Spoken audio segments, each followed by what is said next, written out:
So the way this is gonna work is we're gonna go and rank things one by one across 6 different criteria for things like set mechanic, wow factor, fun factor, balance, aesthetics, and replayability. The most important thing is you have to make a copy of the number. So like if you click this 2, don't just drag this 2, just like copy, paste it, and then drag the 2. That helps. That makes sense. And it's like Control Z if you need to undo something that happened. Use 0 and 6 for extreme opinions to try and really emphasize a point, but if you just keep rating everything as 0, then I don't know, you kind of sabotage a little bit of the integrity of it. Because at the very, very end on page 10, if you look at the very bottom, we're gonna summarize the final scoring and then award like these were like the best 3 sets, and then kind of like show what's gonna be at the very end. Does that sound good? This is very well made. I'm impressed, Ronan. Yeah, thank you. Make this? How long did it take? It took like 2 hours. So. Wait, you made this? Yeah, I made this. Because basically, not only did I create the structure, but I went back. I read every dev learnings article to kind of get like a good sense of what they were at. Every single page has the mechanic. It has the traits, some of the defining units to help refresh your memory, and then some highlights and lowlights of metas. A picture that kind of emblematics the set, as well as a quote from the dev learnings article that I think is funny, or maybe something to just like have a discussion point. Okay. Bro, you went crazy.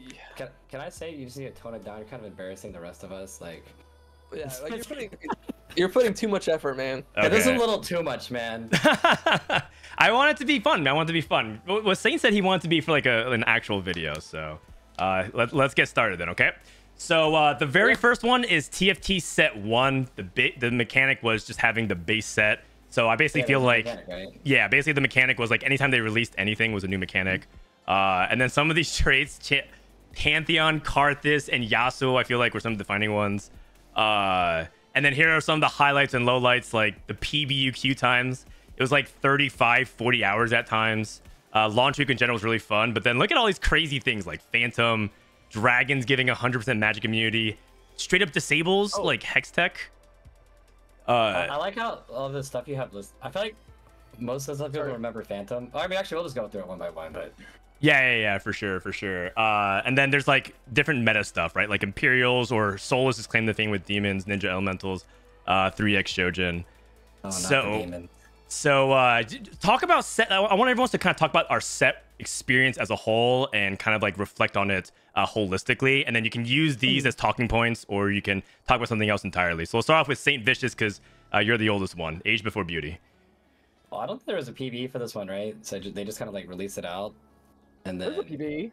There was, man. There was. What are you talking about? Yeah, Hafu was top 200. I remember. Oh, I remember that. That's right. And she like blew up for a while for TFT. That's right. Oh my god, I forgot all about that. And like everybody would just go in and like, I'm reroll Garen.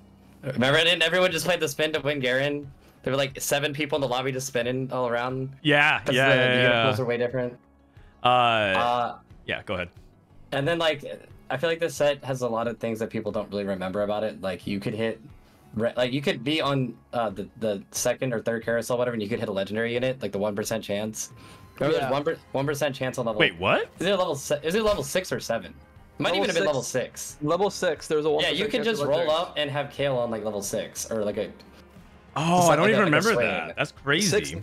Yeah, people would roll on 6 and then hit Kale and play 6 nobles. Oh my god, that's wild. Yeah, you do no damage. Yeah. Okay, like, that's why the stuff. I feel like the stuff people remember about being egregious about this set, like the Phantom and stuff, like doesn't even touch like the the tip of the iceberg for all the random stuff. And I like also itemization. I think in this early in the set was really bad because IE basically is unbuildable. You couldn't build that item because if somebody built a Bramble, your unit would actually do 0 damage. Yes. All the crit damage. So the only damage item you could build was Giant Slayer. So if you didn't get like a bow on any of the carousels, you instantly lost the game. So stuff like that. Oh man, good times, or not so good times. Good times. It's because back then they believed in TFT should be hard counters. That's why Dragon stopped magic completely. That's why if you had anti-heal, it stopped 100% of healing, right? So like everything was so extreme back then because they just want to hard counter everything. Oh, Runeans was a spat item. I forgot about that. You built out a spat, and you built it on Draven. It was like wait, I forgot about that. Runeans was a stat item. Oh my god. I Was there anti-heal in this set? Was there Sunfire and stuff like that? There was Grievous Yeah. wounds. Well, there was Morello, but it did 50% of your health. If you got Wait, tagged, what? it did 50% of your health or something like that. Remember? Oh my god, that's crazy. 'Cause it burned for like 5% of your health per second. Yeah. And that's not even talking about like the straight up like OP units, right? Like Pantheon, I think, is one of the most defining champions from set 1. Yeah, it's was- very yeah. broken. what did Pantheon do, Ray? I forgot exactly. He like jumped on the entire board. He like global ulted Yeah, the board, he- right? Yeah, he did like his Yeah. ult, right? You get Morello on everybody too, so it put the Yeah. whole Morello debuff on them too. Yeah, He would become yeah. untargetable too. There was like some build where he would jump, so he'd become untargetable. You like regen in the air. I can't remember how he did it, but he would like go in the air and then full heal. I don't know. This 5 costs are built Yeah. different back in the day. Yes, Yeah, they yes. were. And Void Cassidon, the assassin. Void Cassidon. Assassins. Oh, I should actually write that. Yeah, you don't in. even have that on your. I don't come even on, man. have that. You do all This these is nice so words. I'm fraudulent. getting more dogged again. All right, instead of launch week, I'll just say Void Sins. Oh god, the Void set. Yeah, this was the. I Shadow feel like Kiyun. this was the set where lose streaking for the carousel was like. You like this is where people were like forged in the fires of hell, like learning how to lose streak and stuff. You know. So, I remember. Okay. Ray, what was set 1 like for you, man? Okay, I think set 1 is actually one of the best sets in terms of like the fantasy of League of Legends. Like the champions that were in this set kind of did what they did in League, like what you would imagine them to do. Like when you imagine Karthus, right? Like what's Karthus' most famous move? His ult, right? Yeah. His And then R. in this set he ulted, and it's like there was like a really good fantasy that like when you put a unit on their board, they were like their League of Legends counterpart. Which I think in some of the other sets they kind of lost that for like a lot of units. Where like it's like this guy is just pathetic. Like this guy does something different, but like this set, like you put a Draven on your board, you're playing Draven. Like I felt like Draven. Like like every unit felt like. So like the fantasy was really good. Yes. I agree with And that, I agree with if you had a that. Fiora on your board, she would be useless, just like she would be on Summoner's Rift. So Yeah, it was a exactly. perfect fantasy capture. All right, I like that. For people who don't know, there's something called a Solus build. That's why actually Solus became pretty famous. And from that comp alone, that's why TSM signed him, because they thought that he was gonna be Yeah. like the next big TFT thing. And so Soulless Demons was like a mana drain comp, if I remember correctly. Do you remember when Josh OG won the first ever TFT tournament with Volibear? Yes. Yeah, Was that Twitch Rivals or no? Did we do that as Twitch Rivals? Or was that just Wait, an Volibear was in invitational? this set? What was Volibear in this set? Volibear was in this set. Yeah, he played. It was like a 3 cost, right? What did he do in this that might set? be set 2 because I have He him in had, set 2. But No, I'm pretty sure Josh OG won the first. Because he's a bruiser. He had. Oh wait, he was three- a bruiser glacial, and then And he- the- oh he had- yeah, the lightning move, like the lightning. yeah, he's bruiser wait. glacials, and he would, I remember that. Wait, that was like the best build, yeah. okay. Classic. I technically don't have any clips prepared, but I think if people want to submit them, I think that'd be really funny to all watch if you want. But it's one of those things I didn't prepare. But I think we should just go ahead and just start ranking it as well. So the Yeah, first wait, so thing, how do I do this? So it's like right click copy, but it has yeah, like just the- right click and click copy, or just like Control C, Control V, like whichever one is fastest. So we'll start off with Saints because you start off with set 1. Go ahead and rank the set mechanic. Oh my god, a 2. Two. That's weird. I can't do it. I can't do that. That's okay. It's okay. I got a 2 for you. Is that what you wanted?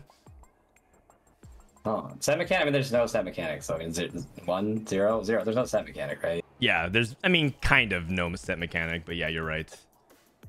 Yeah, I mean, it's 0. There's no mechanic. You can't. I mean, it's not like. Yeah, but is 0 like a fair thing to give it though? Because it's gonna like tally up the score. Like, shouldn't we give it a 3? Okay, 3. I'm fine with that. Yeah, because it'll make the score bad. I agree. Okay, 3. Yeah. Okay. Yeah. I guess I can just do it for you then. So here you go. 3 for Saints. Ray, what are you Wait. giving set mechanic? I'm gonna give it a 3 as well. Let me see if I can do this. Oh, I did it. Hey, nice job, Ray. Well done. Control C, Control V. Control C, Control V. All right. I mean, I can't really go against the buck here. I'm just gonna say it helped define a lot of mechanics that we don't want to see, and I think that is good enough in itself. It was like one giant long beta test. We don't want Phantom. We don't want Hex Tech. We don't want like reducing star levels. There used to be an item that if you attacked, you had a chance of decreasing their star level, so you could reroll a 3-star. That was cool though, right? Yeah. Okay, hold on. Okay, I want to say for WoW factor, I give it like a 5, just because, like, we have so much nostalgia here. We're talking about, actually maybe in 6, because there's so many nostalgic moments of like these ridiculous, like this is when they like the cuffs were off, like they were just trying out so much random stuff. Yeah. And a lot of this stuff was so blatantly overpowered, but that's what makes it like, whoa, you know, like it's very memorable, you know? Yes, 100%. It's so memorable that you even kind of feel nostalgic about it, right? Instead of like, because there are some things that are so overpowered that you kind of loathe, and you're like, oh, I wish I don't want to play that again. Yeah, I would play Sunset 1 again. Okay, so you're gonna go for 6 Saints. Yes. All right. I guess I'll just do it for you. Ray, where are you at? All right.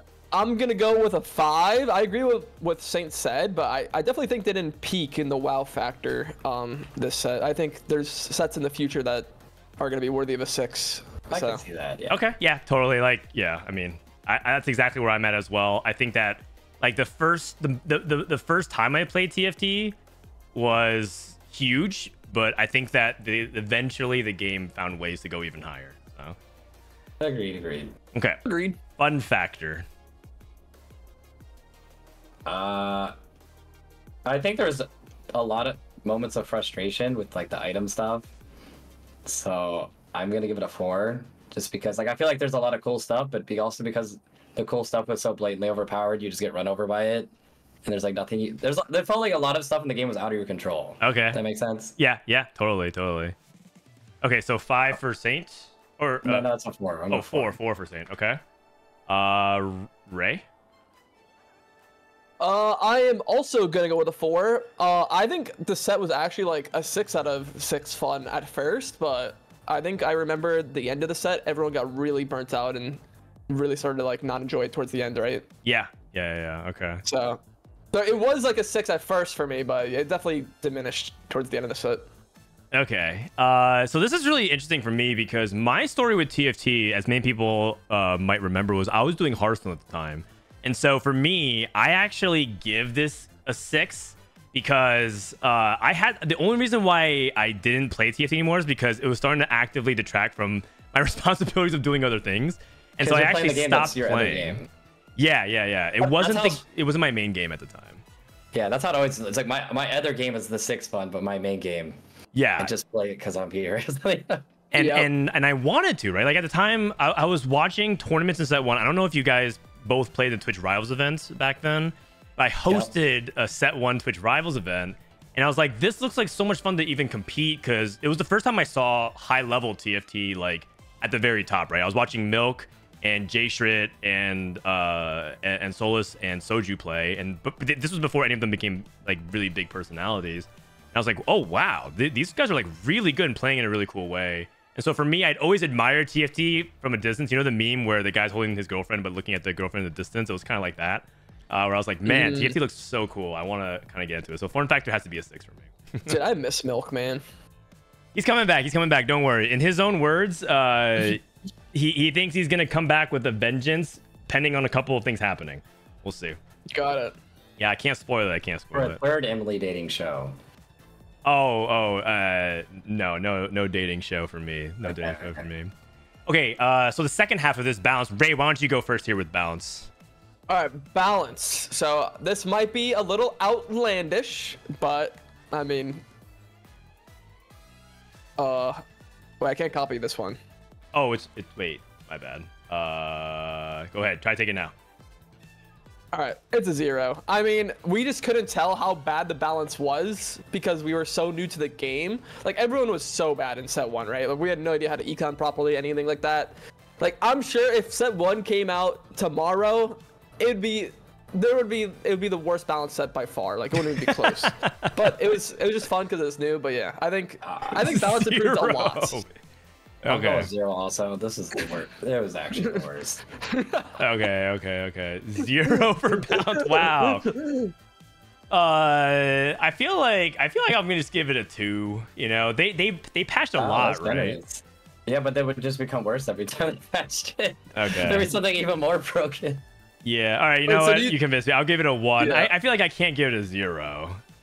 Okay. All right, that's I mean, to be fair, I think this is the only 0 balance set probably. Oh, interesting. Okay.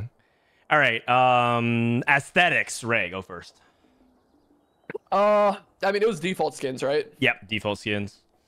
I may be kind of like I don't know, a boomer, but I feel like default skins are always gonna be like a really high score. I can't give it a 6, but I'm gonna give it a 5 because I think default skins are just cool. Okay. I feel that. Okay, it had the default skins, but I don't remember, but the models were very large. Like they were. That is true. They were much larger than. Like Yeah, the units are like 3 times the size of what they are now. You know, like Bane is like a giant. I'm gonna give it a. She's a giant. I give it I kind of like that though, so I give it a 3. But I mean, it's the base skin, so. All right, he gives it a 3. Stan gives it a 3. I mean, it was 3 rows, so it was bigger models. If you guys don't remember, that's true. Maybe people don't remember, but there was only 3 rows in TFT when it first started. Yep. Yeah. But that's an aesthetic too, right? Come on now. Maybe, yeah. I give it a 4. I think the aesthetics of this set was more about kind of the holy shit moments, like when Gnar would cast and then like swipe everything to the board.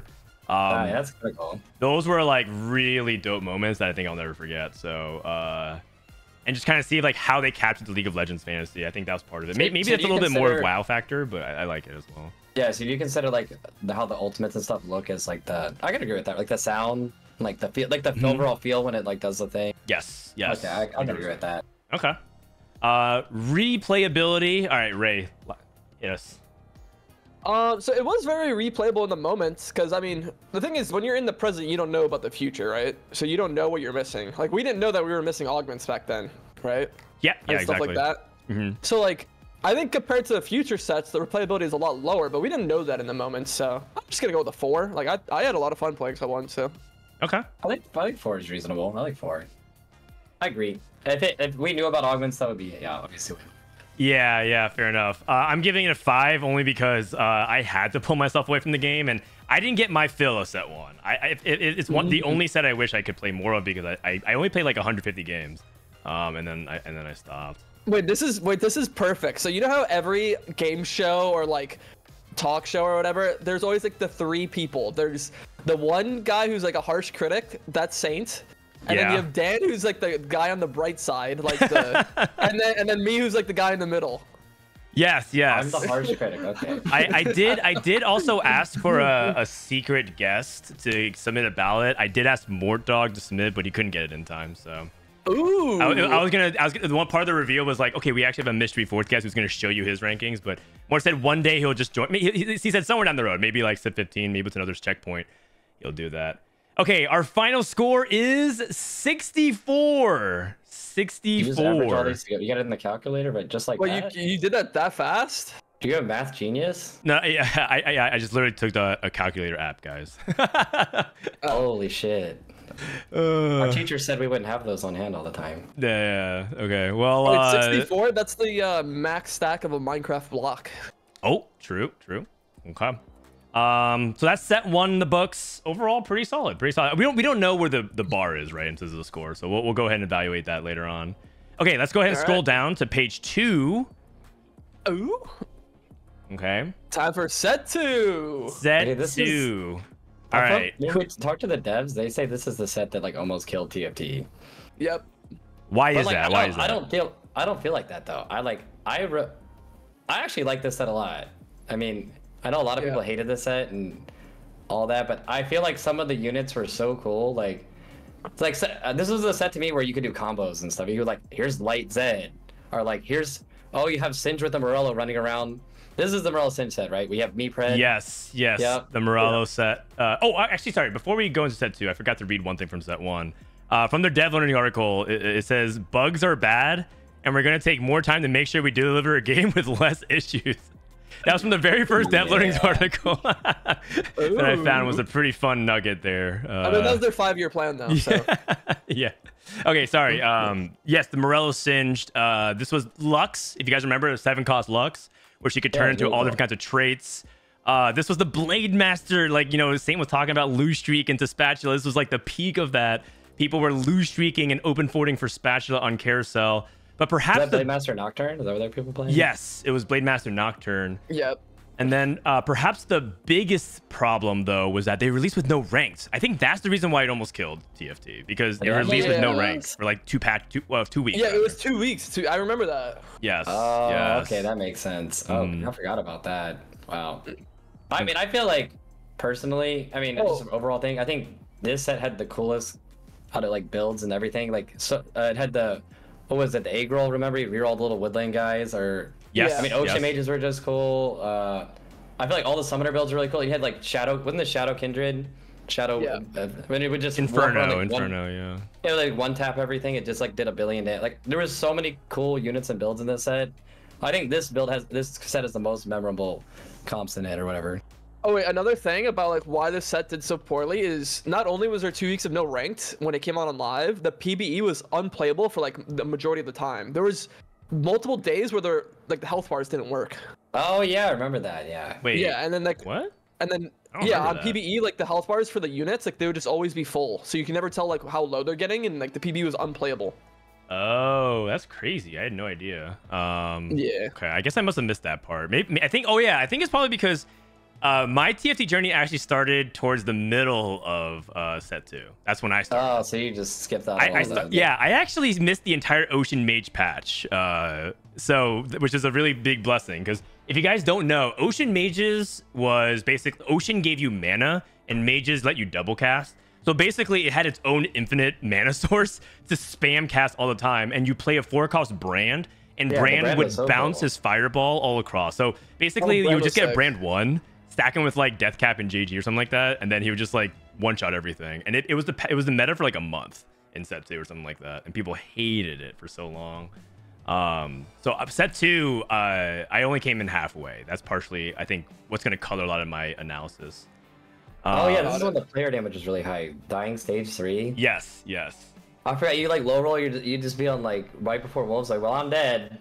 Yes. We It's forgot about over. that. We forgot about that in set 1. Elise had summoned spiderlings, and the spiderlings Oh would do yeah, the player little damage. things counted. Oh my god, that's They counted as units. so So annoying. she would summon multiple spiderlings, and you take so much damage you could die in stage 3. Yes, that was crazy. And so like so many people did not make it to wolves, which was insane. I think the reason why is because they counted star level for the damage. And so if you re-rolled Kog'Maw, which was a predator re-roll, or you re-rolled the woodlands, which was like, you know, you would summon like a copy of the woodland units, you would just take like 25 damage in stage 3 like out of nowhere if you couldn't actually do anything. Yep. Okay. Ray, anything else about set 2 that we want to talk about before we start ranking here? Yeah, I think so this set for me, I think is the most like polarizing. Is that the word? Like it had some really high highs and some really low lows in terms of like the design and a lot of stuff. Like for example, I think Zed and Singed are 2 of the most iconic units that ever exist in TFT history. Of all the sets, I think Zed is like, I think Zed would be my most iconic unit. Yeah, the infinite Zeds. Yeah, How did it work, Ray? physical. Talk about how infinite Zeds worked. It was so fun. Yeah, so Zed's ability was he would just summon a clone of himself, and he was like a summoner trait, and his summoned clone would have items. So you would build him tanky. You would build Guardian Angel, which was basically a better Edge of Night back then. You'd give him Redemption, which is like the AoE protection and healing, and then you'd also give him Light Spat, which was a synergy that made it so like when one of your units died, it would buff all your other light units. So he would just summon infinite clones that were all tanky, buffing each other when they die, and you would fill up the entire board with these Zed clones. Every single hex would be filled, and he couldn't even cast his ability anymore, and they were just all like literally Naruto. Yes. and he It was got electric Kage also. Bunshin.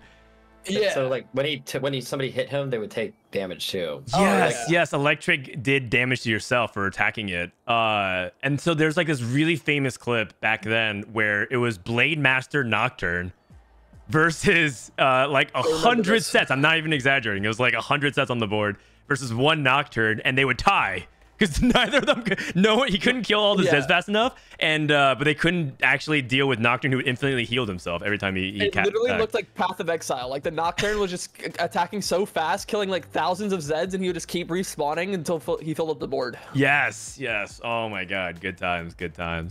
How do we feel about the set mechanic though? I guess I'll go first here. So Saint did 3 to start off, Ray did 3 to start. I'll go here. Well, you remember what the set mechanic is, right? It's the little tiles, and then Yes, the counter would change yes. what her thing is. So Yeah. And one of the tiles was the only tile that really mattered was the win one, because you put your unit in, it got like some percentage of dodge. Because Yes, dodge was still in the chance. game at the time. So you would just put like let's say you put like Skarner or something in there, he would just become immortal. So, Yes, I don't know. I feel like the 100%. set mechanic was kind of cringe, to be honest, but so I'm gonna give it like a 1. Okay. I was gonna go first, but you can go first here. Oh, okay, my bad. No, it's fine. So I'm gonna give it like a 2. I think it was like interesting in the sense that this started making it where every game was a different game, right? Man, I'm that's getting kind of like Mud Dogged why again. they were trying to go for it. And so it's basically where like the Socialite Hex came from or other different things. I think it was okay. It wasn't that interesting though. And after a while, kind of what Sane said, there's only 1 or 2 hexes that were kind of interesting. I liked Mountain, which was gave you infinite HP for stacking. So if you That was cool, yeah. if you left a unit in there the entire game, it would keep scaling. I thought that was fun. Okay, that was kind of cool. I give it that. Yeah. Maybe it's a 2. They were maybe it's a cooking with that one, but yeah, 2 for me. What about you, Ray?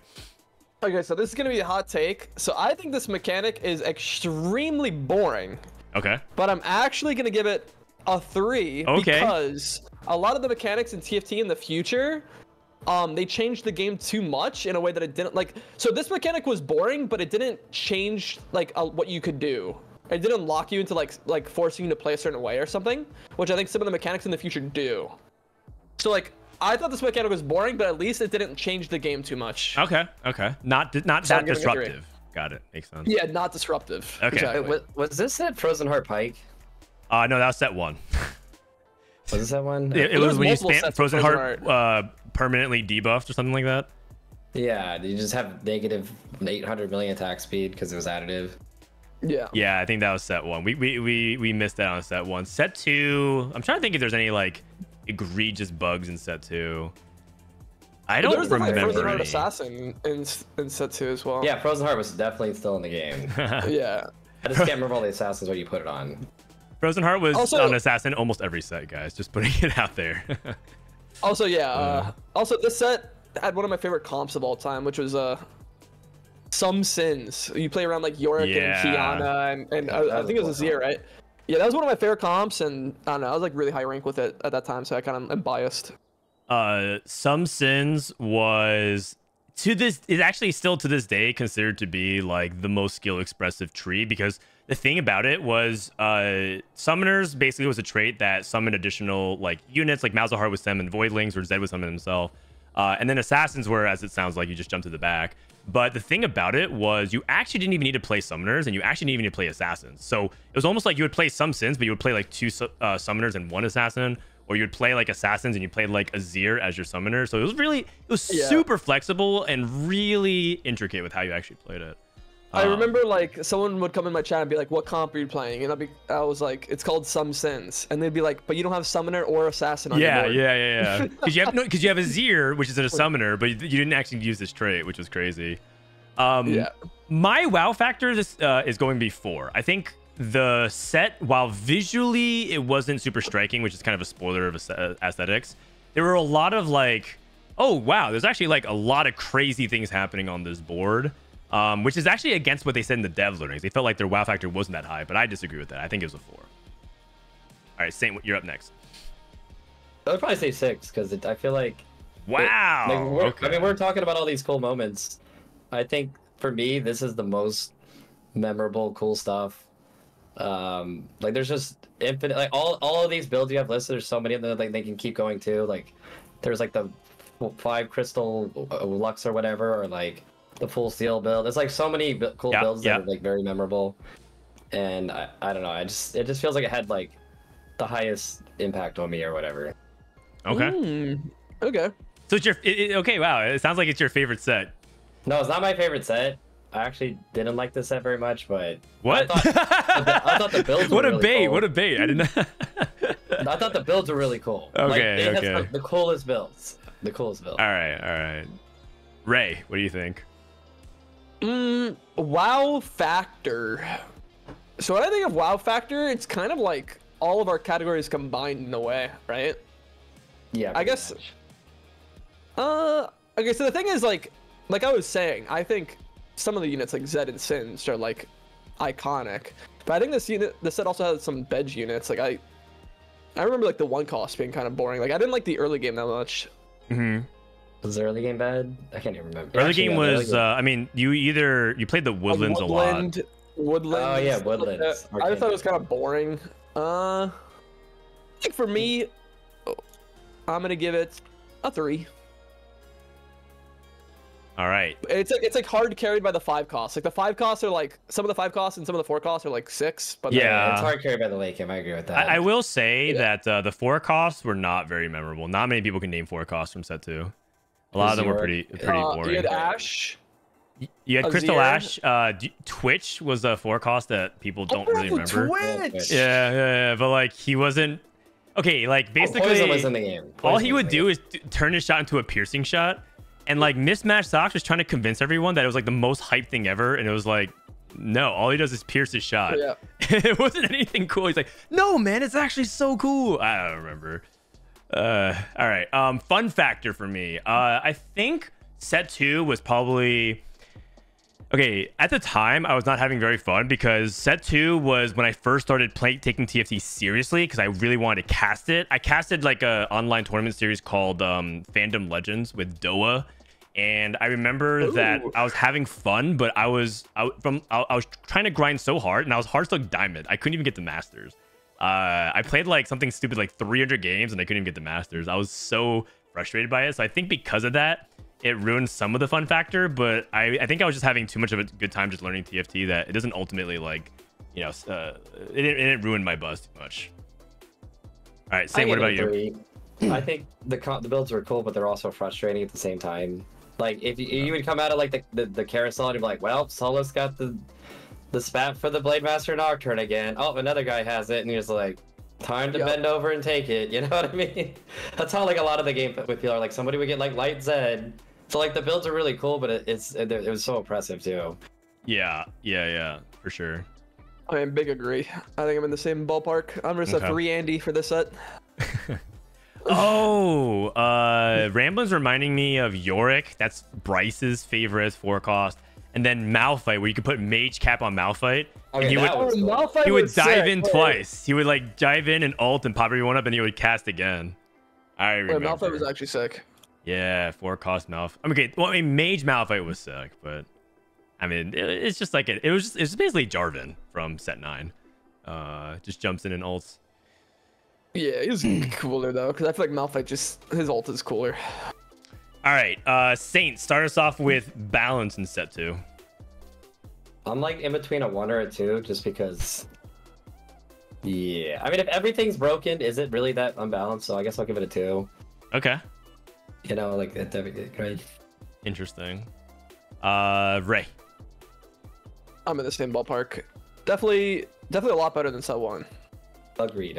Interesting. I actually think that set 2 was pretty balanced, and I think it's actually a testament that a lot of competitive players actually consider to be very, very balanced at the highest level, and that's something that I didn't get to personally achieve. I never hit Challenger in set 2. I mean, I wasn't even Masters. But I was bad at the game, and so I feel like it wasn't that imbalanced. If it was super imbalanced, I'm pretty sure I would have climbed Infinite because I was spamming the same builds over and over, and I was not able to climb. Okay, aesthetics. What do you think, Saint? This was like the first set they did new base skins. But they didn't change all the units. Like I think some of them saw their base skins or whatever. They were kind of like experimenting with that. I don't really like remember like anything looking like too cool here, so it's probably like just like a 3. It's like very yeah. Middle of the pack. Ray. This is my least favorite set in terms of aesthetics, probably. So I'm gonna go with a 1. Okay. You sure you're not the harsh critic? Okay. Yeah, maybe. Yeah, I'm gonna go ahead and also give it a 1. I was thinking about giving it a 0, but yeah, I was thinking about giving it a 0, but I feel like no set's truly a 0. No set in TFT has truly been like a 0 in aesthetics to me. It was definitely not visually striking, and also too many colors like blended together in some ways. Also, all the Infernal units dark. Yeah. That is something we need to mention about this set was the pay-to-win boards. Anyone want to? Yeah, because you would like run off the thing or whatever. Yeah. Okay, I can take this one. Soju still uses that map to the day. Okay, so for people who don't know, back when two players died at the same time, the tiebreaker wasn't what it is now. Currently, it's based off who has more HP, or effectively who is deeper in the negative loses the tiebreaker, right? So if you're minus 17 versus minus 15 is higher than 17. Instead, back then, it was when you died. It was when you died. So when you took that damage, like the boom bolt actually traveled and hit your little legend, that would be the tiebreaker. And so people used to run away. Like you would lose and try to run farthest away from the enemy because that'd be a tiebreaker. And there was one arena in particular that gave you a deeper bottom left pocket. I think it was like the Freljord arena. It was like the ice arena. And so every top challenger player would actually get this map specifically and pay RP so they could have like that half-second longer distance so they can win tiebreakers. It was the pay-to-win map. Right, with Solus. their cell phone release. Solus was known as the rat who would always chase you down so you could do the damage to you faster. Yes. So the way to counterplay is to run to them so you can deal damage to them ASAP. Classic. Oh god. Oh man, fun I forgot about that, Ray. Good shout. Okay, replayability, Saint. I'm all three with this one too. It's like once you tried all the cool stuff, it's like it was like not a very interesting set mechanic, and Okay. yeah, all the other stuff with Very mid set for Saint, basically. Except for wow factor, but very mid set. Ray. I'm gonna go with 2. So it's kind of like the same thing as set. Oh my bad. It's kind of like the same thing as set 1, where they didn't have a lot of the future mechanics. But the thing is, like, I didn't think this set really upgraded the replayability too much in terms like from set 1. Like, I think they could have came up with a better mechanic and that added more replayability and stuff. So like that's why set 1's a 3 and this one's a 2. Yeah. I think I got too frustrated with the set personally, and also there's a lot of randomness. Like Azir, very skill expressive carry and contemplate with some sins, but there's a lot of RNG this set. What I mean by RNG is there's a lot of random effects or random targeting. Like it would be like throw your projectile at a random enemy, just straight up. That's it, just random enemy. So like whether or not I target the carry or whether or not I target the tank or just like a filler trait bot unit, end up swinging fights dramatically. And so yeah, I personally felt pretty sick of it by the end of it. And I think it was also colored by how hard stuck I was. The final thing, the dev comment, I think is always really fun.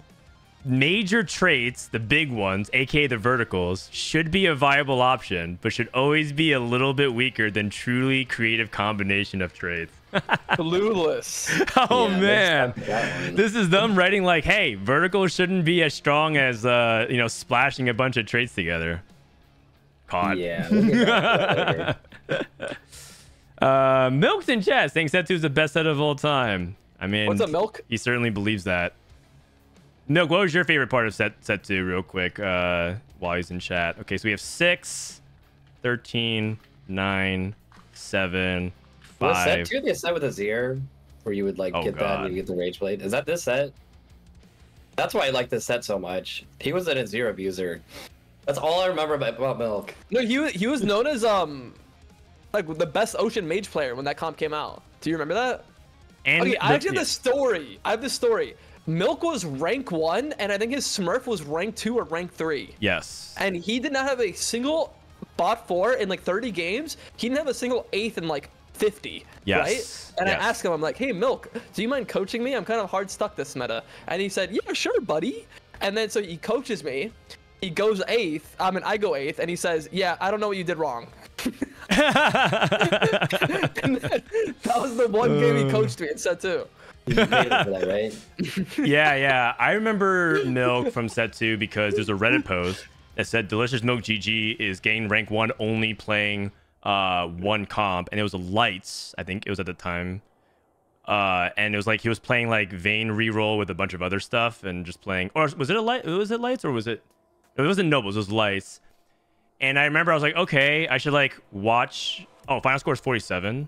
Oh, okay. Thank you guys. I should watch this guy stream. And the first time I pull up his stream is him just doing the classic Milk yapping. He's like the devs are so bad at balancing this game. Like, look at it. It's so dumb. I just play like one comp the whole time. And he's just like, you never ever assume that this game is balanced. Just like the whole Milk rant. I was just like, oh my god, this guy is so annoying. Also, this is back when Milk only played 4 K-pop songs on repeat for like 8 hours. Isn't that the same? I mean, he had I like think 20. it's changed. Yeah, He had it like actually, 20, he had it you're like not even 20. wrong. Okay. Also, set 2 was when we started doing invitationals, and they did the cool Nike Air Force ones. If you guys remember, Those are so sick. I thought about putting that as the picture, but I couldn't find a picture of it. I think it was on Twitter, but like I just couldn't find it or whatever. So, okay. All right, set 2 scored a 47. That's a lot worse than 64. We'll see. Zion. All right, let's scroll down to set 3. TFT set 3 Galaxies / Return to the Stars. This is the first set plus mid set. I don't know if we wanted to do every individual mid set as well. I feel like that's a little excessive. That's a bit much. So we're lumping it all together. Galaxies, the main mechanic was, well, basically what portals are now. Each game, a different effect changes the game rules. And I guess I can talk about set 3 and my memory of it. Set 3 was defined by kind of the first like big explosion of TFT. I feel like set 3 got a lot of casual fans into it, and it started a bunch of like random memes in TFT, like me mech, no scout, no pivot, or whoosh your mech, because like a lot of Chinese players would spam that. This is the set. Oh yeah, Woshi Mech. Whoosh your mech. This is like the first set that Kiyun made an appearance when Robin songs. You guys don't remember, but both Kiyun and Robin were mech one tricks that got to rank 1. Yep. And that's how they became kind of famous for like doing well in tournaments. This is the comp that also, this is the set that also had Bang Bros and E-Girls and all different kind of stuff. Fake Taxi. Yeah, that's right. As well as the very first TFT World Championship and the only championship to this day that EU has won. And they're still living off the glory days of set 3. Am I wrong? Am I missing anything, Ray? I mean, that was facts. Is this I can the talk a little worlds bit that was about held? the set. Is this the worlds that was held in Mort Dog's basement? Yes, yeah. yes. It was like, it was pretty janky, and I actually didn't even watch the whole thing because I missed it. I think the time zone was really bad. So, Ray, what was set 3 like for you? Okay, so set 3 for me is very, very different from 3.5. So, Okay. in my opinion, I think 3.5 is one of the best mid sets of improving the base set that they've ever done. Yep. So set 3 had some of the most frustrating things in all of TFT for me. This was the set with Demostat Kaisa, right? Yes. So Kaisa was an assassin who would jump to the back line. Her ability would be she would like fire a bunch of missiles in an AoE pattern, and basically her ability basically hit the whole board. And the Demospat would make it so her ability would stun for like a long ass time. So you put Demospat on Kaisa, she would jump to your backline and just stun your carries every single time, like permanently stun them. There was no counterplay. It was egregious. So like that, there's a lot of other stuff. I also think set 3 was the most dominant for reroll of almost any set. There was literally like, there was like 30 reroll comps. It meta at one time. Like I remember we had screenshots in Discord where 7 people in the lobby rerolled, and the only guy who didn't reroll went 8th. And it's like, God. Yeah. Except for one patch, Ray, where Rebels used to be rushed to get gangplank, and then it would instantly nuke the whole board and kill everything. You just bought every single upgrade. If you remember that. Because he also had demo. Because he also had demolition. Then you would put like demo ASOL and it would permastun. Yes, demolition style Yeah, ASOL, and you would exactly. permastun the whole board. It was so ridiculous. Oh my god. Yeah, so set 3 was, in my opinion, not the most enjoyable set. It was really cool, like aesthetic wise and stuff, but 3.5 I actually really liked. Okay. They added Astro units and they fixed a lot of like. Oh yeah, Astro was problem. really cool. So yeah, so 3.5 I'm a huge fan, and then 3.0 I'm not a big fan. So it's like my scores are gonna be like, I feel like somewhere in the middle. Yeah, somewhere, and that's where it should be, I think, because I think ultimately that's where it's going to be defined. So Ray, then without further ado, start us off with set mechanic. Ooh, all right. I'm gonna give the set mechanic a 4. I think this was a really good jump in the right direction of adding a mechanic that adds lots of replayability and variety to the set. Although it was their first time like trying such a big grandiose set mechanic, so they had some really big flaws. Like a lot of the galaxies were very not balanced. Like Yeah. the lilac The one where it galaxy. made him smaller. The one where it made him smaller. the map. Remember that? Oh, Dwarf yeah, Planet, yeah, Dwarf Some Planet. AoE. Oh no. Yep.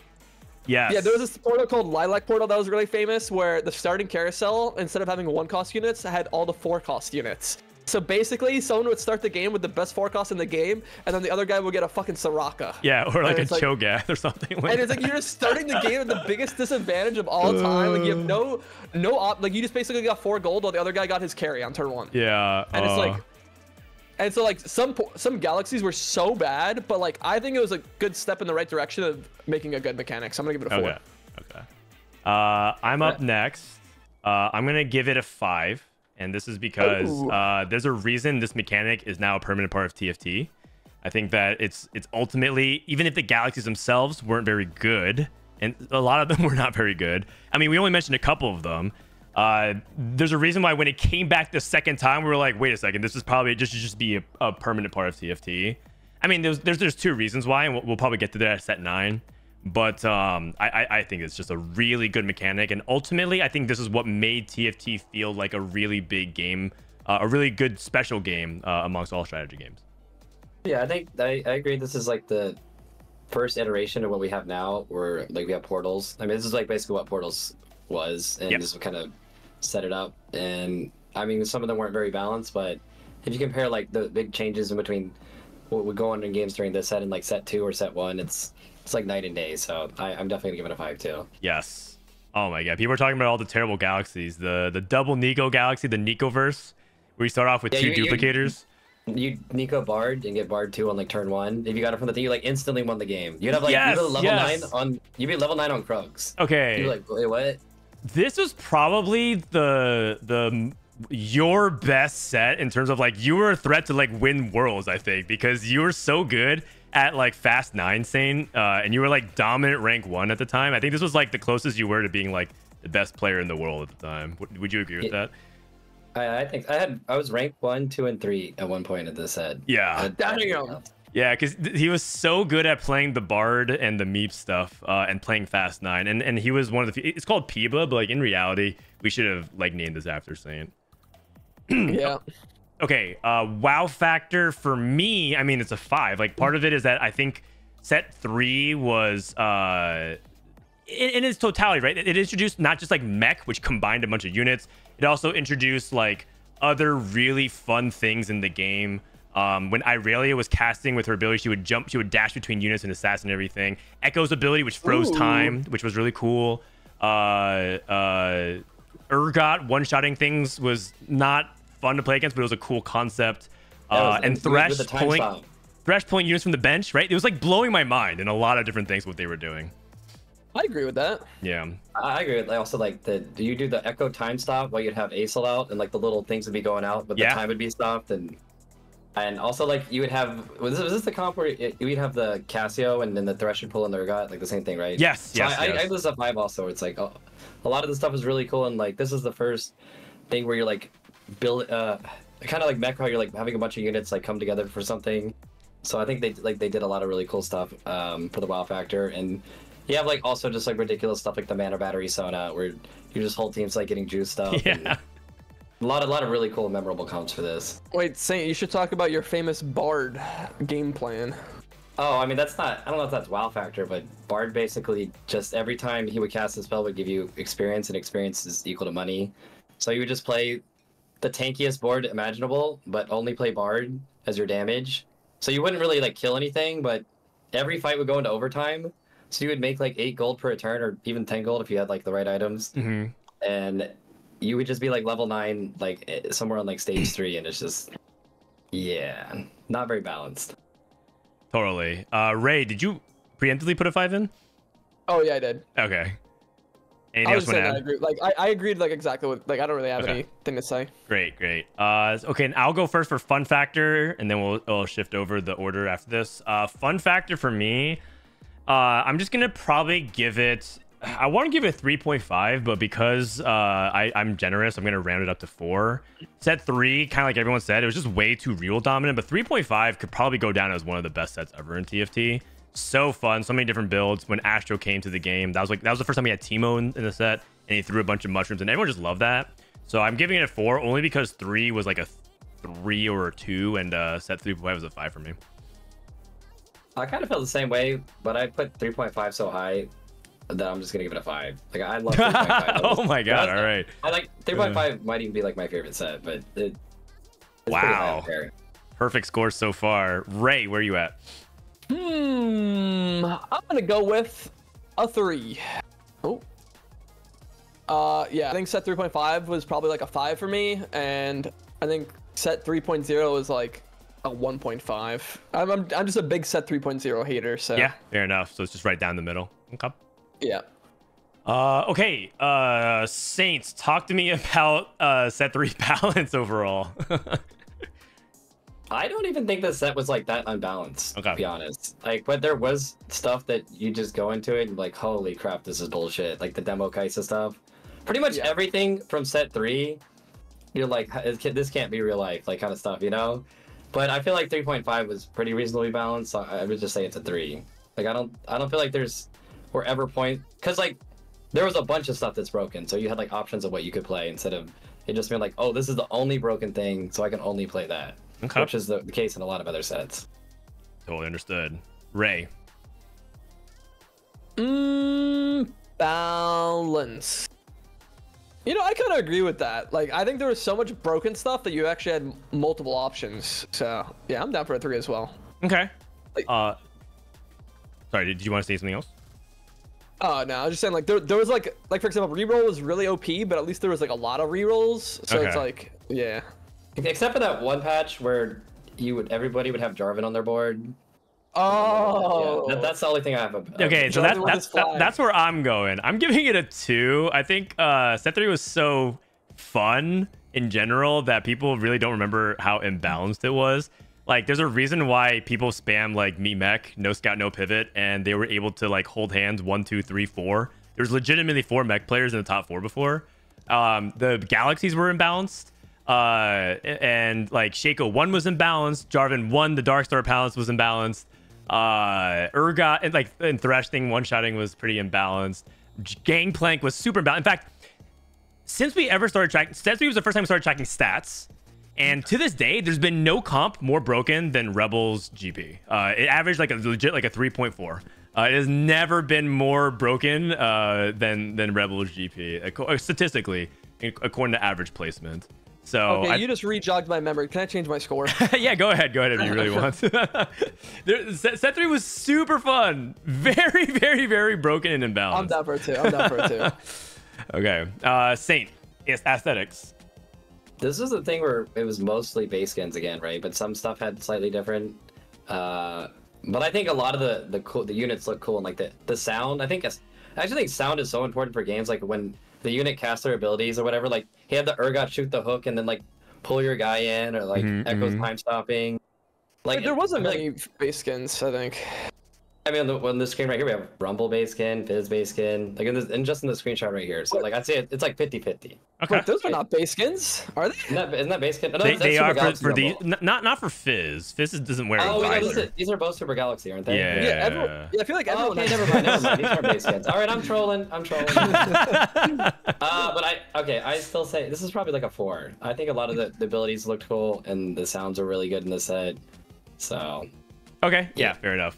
I mean, I know what you mean. I think set 3 was when they really made a big departure from any base skins. Like there was almost no base skins at all, I think. Okay, Ray, you're up next. Aesthetic. Okay, so this, I could actually see someone giving this like a 6 on aesthetic. I think this set has a great aesthetic. I'm just like, personally, I wasn't into the theme that much. Okay. So That's I'm actually fine. giving it a 3 just because of my personal preference, but I actually think the set's, like, this is just my opinion. But Yeah, like, I yeah, think it fair has a good enough. aesthetic. harshest of critics. He's a pretty harsh critic. I mean, I give the aesthetic a 4. I like the space theme. It was cool. Misfortune and all the legendaries were like real. They just looked sick when they casted, right? Like the ult itself just looked sick. And a bunch of other like really cool abilities. So, and kind of like what Saint said, I think the sound design was really underrated this set. Like everything felt very thematic. Like even like when Sona was casting her ability, they like it felt like it had like that spatial resonance. So just good stuff. Really, really good touches. Okay, Saint, replayability for you. I mean, this is probably my most played set, but I'll still give it a 4. Okay. I mean, I don't know. It's I mean, the galaxies are a big step, but it's like, I don't know. Maybe I'm just being jaded because I'm looking back, but it's like, Yeah. if I give this a 4 and then augments are in the game, like, what are augments gonna be? You know? Yeah. Fair enough. Fair enough. Man, I'm getting more dogged again. Ray, what do you think? I'm gonna go with the 4 as well. Okay. And a lot of fun stuff. I mean, I'm gonna give it. I guess there's nothing really too much to say more. I think we covered most of it. Very, very fun set overall, and a big step in the right direction. The last thing, the dev comment. I mean, there will no longer be full item carousels and overall much less wacky variations of carousels except for the rare fun, which is just funny to think about in hindsight. It's funny to think about in hindsight. That is pretty funny. Okay, so I'm adding up everything, and it looks like it has a final score of 71. Pretty good. Ooh. So far, pretty good. That's our highest so know, far. That's right. 64, 47, 71. All of our 4s that we've been giving out recently reminded me that Jin was a 4 cost, right? And he had his iconic 4. Yes. The theme of that was really good. The Dark Star Sniper Jin. That's right. Did you guys like, as a side question, did you guys like the 3.5 revival? Did you guys play it at all? I think I didn't play it. I think it was a big miss because so I played the Chinese TFT thing, the cell phone thing, but I played it on like a BlueStack, and that was like years ago, and they had set 1 on there, and they had a like fully kind of rebalanced, and they had a ranked mode on it or whatever, and I feel like they could have made the set 3.5 have ranked, and they could have not done that bag price change where they have, because it just didn't feel like I was playing that last set, and I don't know, and they could have like updated, so they put all the items in, but they didn't update the units scaling, so like most of the units don't scale off of 80 or anything like that. Yeah, so there's exactly. so many things they could have done with it, and I feel like they just really missed with it. But I feel like for future, if they do that with another set and they do all those things, it could be really good. Okay. Yeah. Okay, great. Yeah. Well, that's set 3 in the books. Let's go ahead and scroll down into set 4. Teamfight Tactics, Fates, and Festival of Beasts. That Divine Warwick we see. That is a Divine Warwick, because that is, to many people, what defined a big portion of set 4. It is the infamous set of Warweek. It is the introduction for the first time ever, a lose streak econ trait. Fortune get introduced for the first time. Other highlights, things like Spirit Bomb Ari, if you guys remember that, or Moonman Aphelios, Moonman, and many other really fun mechanics. I highlighted Set as the boss. I think to this day it might be the most like WTF. Wait, this is actually a thing. When Set would, at 50% health, would stop doing what he did, go to the sideline and start doing sit-ups until he regenerated his health to full life, and would come back and he would literally turn Super Saiyan. So this is the first set with set. like a fortune mechanic, right? No other sets had this before this, right? Yes, exactly. The first time we've ever had it. The mechanic, of course, is chosen. The units in shop has a chance to be 2-star with +1 trait and special bonus. And I kind of want, I think, so I talked about set 3. Ray talked about set 2. Saint, you talked about set 4. What I think about it? Yeah, like how is it for you? I kind of like hated this set. I really hated the 4.5. The 4.5 might even be my least favorite set of all time. Oh, wow. Just because, like... Really? I don't know. It's just... like, people will say it's balanced and stuff, but, like, I don't know. There's so much stuff wrong with 4.5, I felt like, just playing it, and, like... and I also hate the Chosen mechanic. I hate it even more than what they have in, like, the recent one, and it's... because pretty much the entire way you would play the game is you would just, like, you know, try to play stage 2 and 3 good, and then everybody would just roll down on 4-1, and you'd be like, well, all my items are for playing Dusk and Riven and stuff, and some guy would have like 8 Rivens or whatever on like 4-1. You're like, well, I guess I can't play the game because the items like weren't as flexible back then. So there's nothing you could flex into. There's nothing else you could, and it's not like that guy's gonna die or whatever. And it's just, I don't know. It felt like that like in 75% of the game. So it's just. Okay. Fair enough. Ray, what was your set 4 like? I'm gonna keep my opinion a mystery because I think my scores will tell the story. Oh, okay. All right. That's a good segue. That's a good segue. So, Ray, start us off then. Set mechanic. Okay, set I think four. the set mechanic, you know, I mean, okay, so I mean, like Saint was saying, it wasn't the most competitive mechanic, but I mean, there's just something like there's just something different. Like when this set mechanic first came out, like the pog you would get when you would hit that divine Warwick on your roll down, like the feeling you would get Alright. when you saw it. It was not balanced, but man, did it feel good when you hit. Okay. So, what is So it? you know what? I'm gonna give it a 4. Also, like, I don't know. I feel like back then we didn't hate it as much as we did, because like we didn't know about all like the rules and shit, right? That we found out with headliners. Oh, that's funny. That's funny that you said that because I'm pretty sure Chosen was complained about a lot back then. Really? Specifically, Okay, I don't know. the Okay. 4-1 lottery that Saint had described. And not even that. Not even that. Like, I don't know if you remember, but there was basically for the 2 months, the right way to play the game was don't buy any Chosen until you see a Cultist one. And if you pick anything besides Cultist units, you automatically lose stage 2 and 3.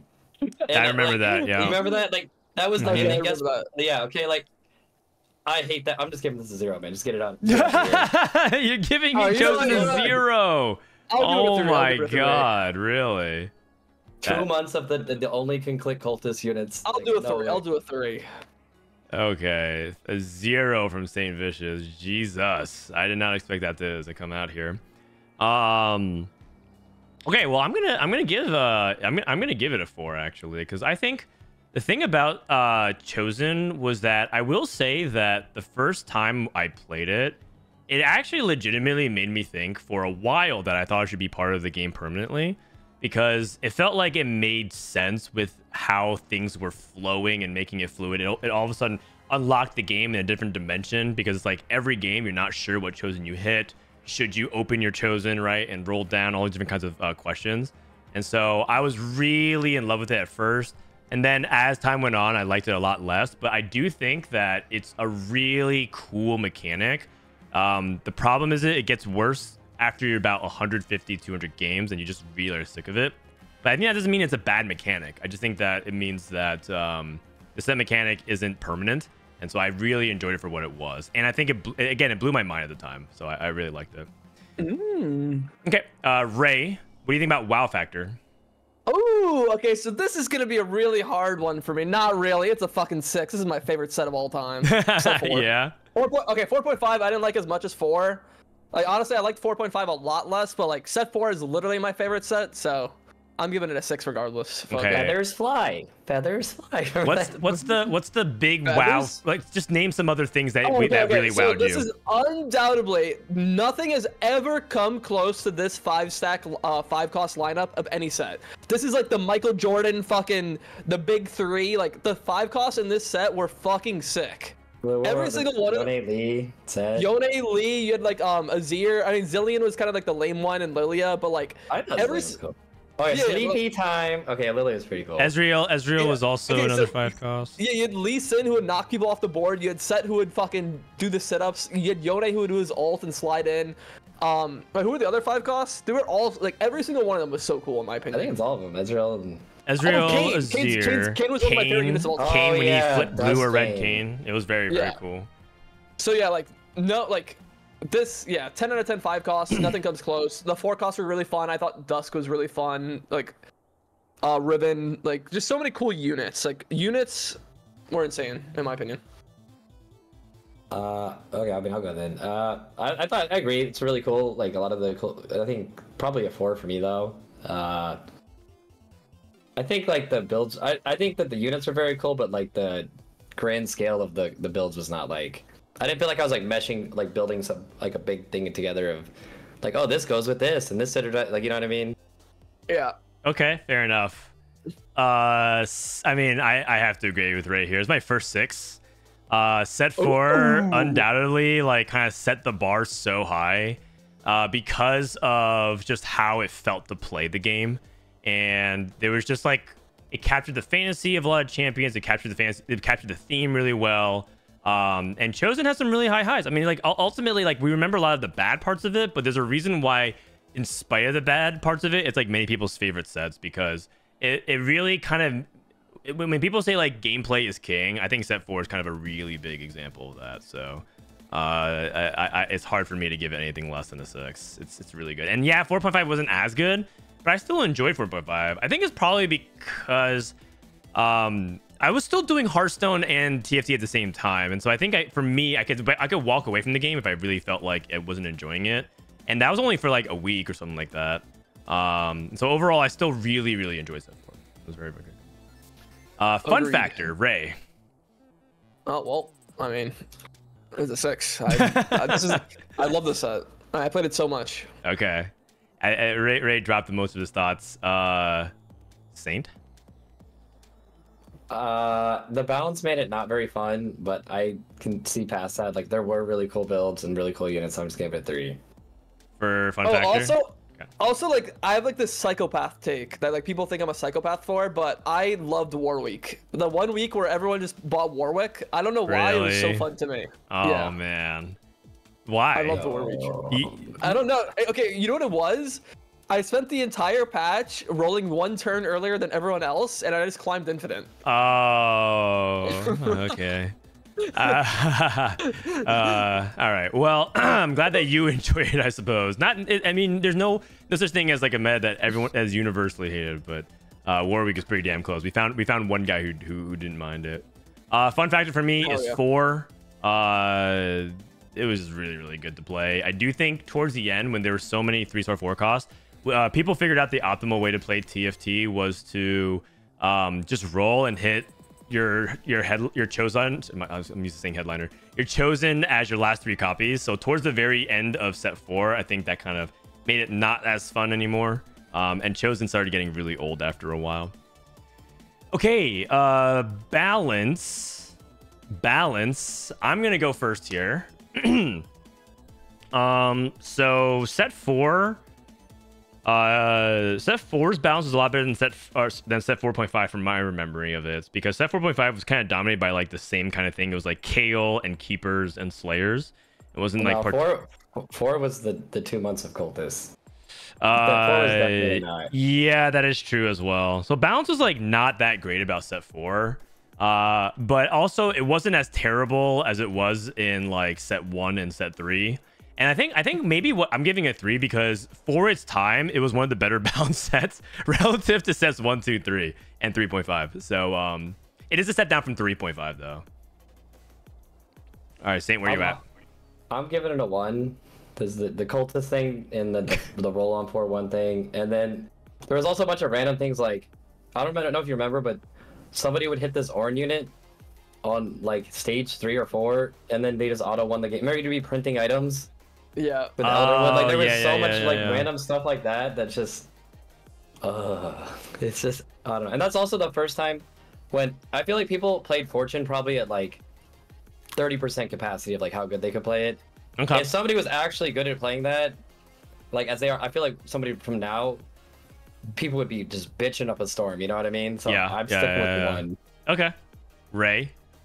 All right, I'm gonna go with 3. Like as much as I'm a set 4 Glazer, and the balance definitely wasn't. It wasn't the best. Amazing. I don't think it's as bad as like set 1 or something though. Exactly. I feel like relative to his time, it actually was one of the better balanced sets. So yeah, agreed. Aesthetics, I mean, this is hard to do better. Man, it's probably got to be a 6 for me as well, because I just feel like set 4 may have just been the peak of aesthetics for TFT. I don't know if I don't know. I can't think of a better one, so I think I'm just giving it a 6. I give it a 6 too. I mean, I hate a lot about stuff about the set, but the sounds, like remember like feathers fly and like sleepy time and Lilia. Like there's like so many little memorable like voice lines, and like the abilities felt cool, and I don't know. Definitely a 6. Yes, 100%. Even things like the warlords, or like just all the small little things they did across the board just felt really good. Ray Meyer, 6. I'm in the same boat. Okay, 666. Agreed. 666.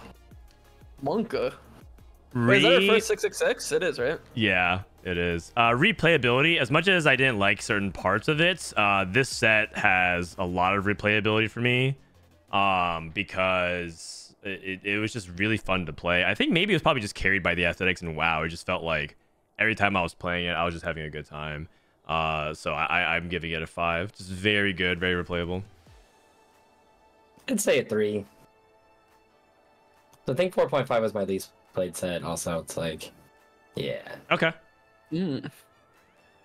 So yeah, I could like try to think about it a lot, but at the end of the day, this has my most games played, so I have to go 6. Ray is 6 or a 3. Oh my have- gosh. I have 1,250 games played in set 4.0 alone. Wow, that is crazy. Yeah, I think it's like more than Soju. Nerdage. Wait, really? Or like either close or more, I think. Yeah. Okay. Wow. So the final score of set 4, 75, which sets a new high for we for us took it right down. now. We took it down. We took it down. Is that gonna be beat? I don't know. There's only one way to find out. The last thing I will say, the dev comment was Pirates, Fortune, and Space Pirates. Oh my, we want to continue exploring exciting and unique traits like this that encourage big clickbait moments. I like that. I like Fortune. I thought Fortune was so cool. Fortune was Fortune very was good. And a big reason of why TFT exploded in China, I think, as well. All right. They love the Gamba. Oh boy, do we need to? Let's talk about set 5. Set 5. Oh. Okay, who wants to take on set 5? Ray, why don't you start us off? Okay, honestly, I mean, set 5, you got to think about it. It's like shadow items and radiant items, right? And Yep. if you ever hear the devs talk, they think shadow items was one of the worst things they ever did or something. I actually quite like the set's theme. Like, heroes versus villains was the theme, right? Yes, Yeah, darkness that's cool, versus light. actually. It was I dope. thought it was pretty cool, especially because I see myself as a villain, kind of like a mastermind in real life. You're so- not, man. You're totally not. But yeah, I think the set's theme was pretty cool. Teemo was a really unique unit. You would buy him with HP. There's actually this really funny bug on the PvE where if you buy him and sell him really quick, you wouldn't lose HP and you'd get 5 gold back. So every time you saw a Teemo, you just get 5 gold. Yeah. And you do like these big roll downs where you're buying and selling Teemos nonstop, and it was kind of fun. But yeah, that was like a funny bug. Was this the set where Vayne was so broken you could play a Vayne 1 and go fast level 9? 1 Vayne Yes. fast 9, yeah. Yes. Yep. One cost Yeah. Vayne, forgotten Vayne. Let you fast Those were 9. dark times. But Yeah. perhaps none darker than Shadow Blue Buff just existing. Shadow Blue Buff LeBlanc, Shadow Blue Buff Ooh. Rise. Mortdog has once said that there's been a few exit points for TFT where like players have quit the game in mass. I think the number one just like straight up made players quit and never come back was Shadow Blue Buff LeBlanc. the Coven builds that you would just have LeBlanc. For people who don't know, Shadow Blue Buff said that you gained less mana than regular Blue Buff, but if you were below 50% HP, you would gain something stupid like 50 or 60 mana, which allowed certain units to basically spam cast their ability because that's all the mana that they had. And you would put a Guardian Angel, which would revive them at half life, right? So you put Guardian Angel and Shadow Blue Buff on LeBlanc, she'd come back and she would just immediately spam cast and lock the whole team down. And it was a perma-stun on everything while doing assassin damage and killing your backline. So LeBlanc won with Shadow Blue Buff and GA was hyper stable and it was terrible. Oh, Yeah, man. also, this set took a really big toll on my mental health because this set had a trait called Abomination, and my chat would always say Abomination bottom right. So, yeah, it didn't do too well for my mental that's health. good. I'll add that to Great. I'm gonna add that instead of the Teemo because we have that. Okay. But the thing was, I will go out and say that I think 5.5 also is one of the best mid sets we ever had. Maybe because 5.0 was so poor in terms of its balance and execution. But 5.5 ended up, in hindsight, at the time we didn't really recognize it as such, but ended up being a really good mid set. And Radiant Items was like a very big positive. Not to mention, 5.5 gave us Stimmy. At 40 HP, you would get a Radiant Blessing. And people really liked that. The social moment of everyone gathering on a board and trying to look at who got the Stimmy and what was it going to be for every player in the lobby. And then like somebody wouldn't pick it up, so like Yeah, like so you knew like 6 people were scouting you because I think this was also the introduction of people, you could see who was on your board. Like your little legends would teleport to the board. And so people would purposely not pick up their orb because they didn't want to reveal what it was to everybody else. All right. Okay, set mechanic. Let's start things off with Saint Vicious. Well, I think the set 5 mechanic was utter pain because some of the shadow items obviously were terribly balanced. But I thought the set 5.5 mechanic was really good. Like radiant items were really cool. Stimmy was really cool. I'm actually gonna give it. I want to give it like a 4, probably a 4. Just because, like I really like the second half, but I hated the first half. So but I did think the items, and I think this was a set that really like rebalanced a lot of the items and like pushed in the right direction, and this kind of like opened the gates for that. Because I think a lot of the previous sets, you look back at the itemization and all that, it is just horrific. Yeah. I mean, this was an impossible set to learn. Like you had to learn 2 full sets of items, and they did different things, right? Like some items weren't just like so radiant item makes sense because it's just an improved version of the base item, but shadow item sometimes changed entirely what it did. Like and sometimes would be a bad thing. Like you would think like, oh, a shadow item of the usual jewel gauntlet I want to do, but every time you cast it, you damage yourself, which was terrible for certain casters. Yeah, if you're like a new player or somebody that doesn't play as very much, you probably you were like, oh, I built this, I instantly lose the game. Like I feel like it's somebody just coming to try to play the game as their side game. I would never play the game again either, you know? Yes. I want to give shadow items a 0. I want to give +1 for radiant items and +1 for stimmy, so it's a 2 for me. Ray? All right. I'm gonna go with a 2 as well. I didn't like shadow items, but I also didn't like set 5.5's mechanic as much as everyone else, because although I think radiant items are cool and the stimmy was cool, those are both things that are prolonged throughout the game. So when you enter a game of 5.5, there's actually no mechanic for a while, because the radiant item was on 3.5, right, or 3.6 or whatever. Yeah. Mm-hmm. And And then the stimmy was at 40 HP. So you actually play half your game without a single set mechanic, which is, I think, something they learned as you go on through the sets of TFT, is they want a more immediate impact with the mechanic. Which is already a 1 in 6. To like make the game feel more replayable and stuff. All right, change it to a 3. Change it to a 3. I agree. change it to a 3. I agree with Ray. Okay, sorry. So Ramblin sent me a clip. Saint is going into it. All right, Ramblin sent a clip. The single most outrageous 2-cost in TFT history. Oh, this was back when someone had set 3 and Trundle 1. Trundle 1 kept stealing its stats over and over and over, and then because Trundle says he steals a percentage of the stats, it would actually beat a full 3-star board. Oh my god, I remember that. So it's Dragon board. Dragon, what is it? What's the trade? Is Dragon something? Dragon Slayer, I think. Oh yeah. People in Mordekaiser. Oh my god, that is crazy. Okay, wow factor, Saint. I thought there were some pretty cool builds in this comp, and like when Darius would do his big ultimate, or like Garen would do his big ult, like, I feel like it felt very cool and impactful. Or Teemo was like kind of cool. I give it like I want to say a 4 or 3, probably 4. Okay. Probably 4. I say 4. There's some cool stuff in here, and I think like I don't know, some of the items and stuff are kind of cool. Okay. Yeah. I actually agree. I think that there's a lot of cool set 5 units in particular. Like I think it actually has arguably one of the strongest 3-cost lineup we've seen in terms of just what like are the 3 costs. It was like you had like Nidalee and Riven and Yasuo. If you remember the Nightbringer Yasuo reroll builds, there's like a lot of cool things about it, and so I personally really liked it. So I'm gonna also give it a 4 because there were some eye-popping things about set 5. I mean, A-bomb builds were also really cool.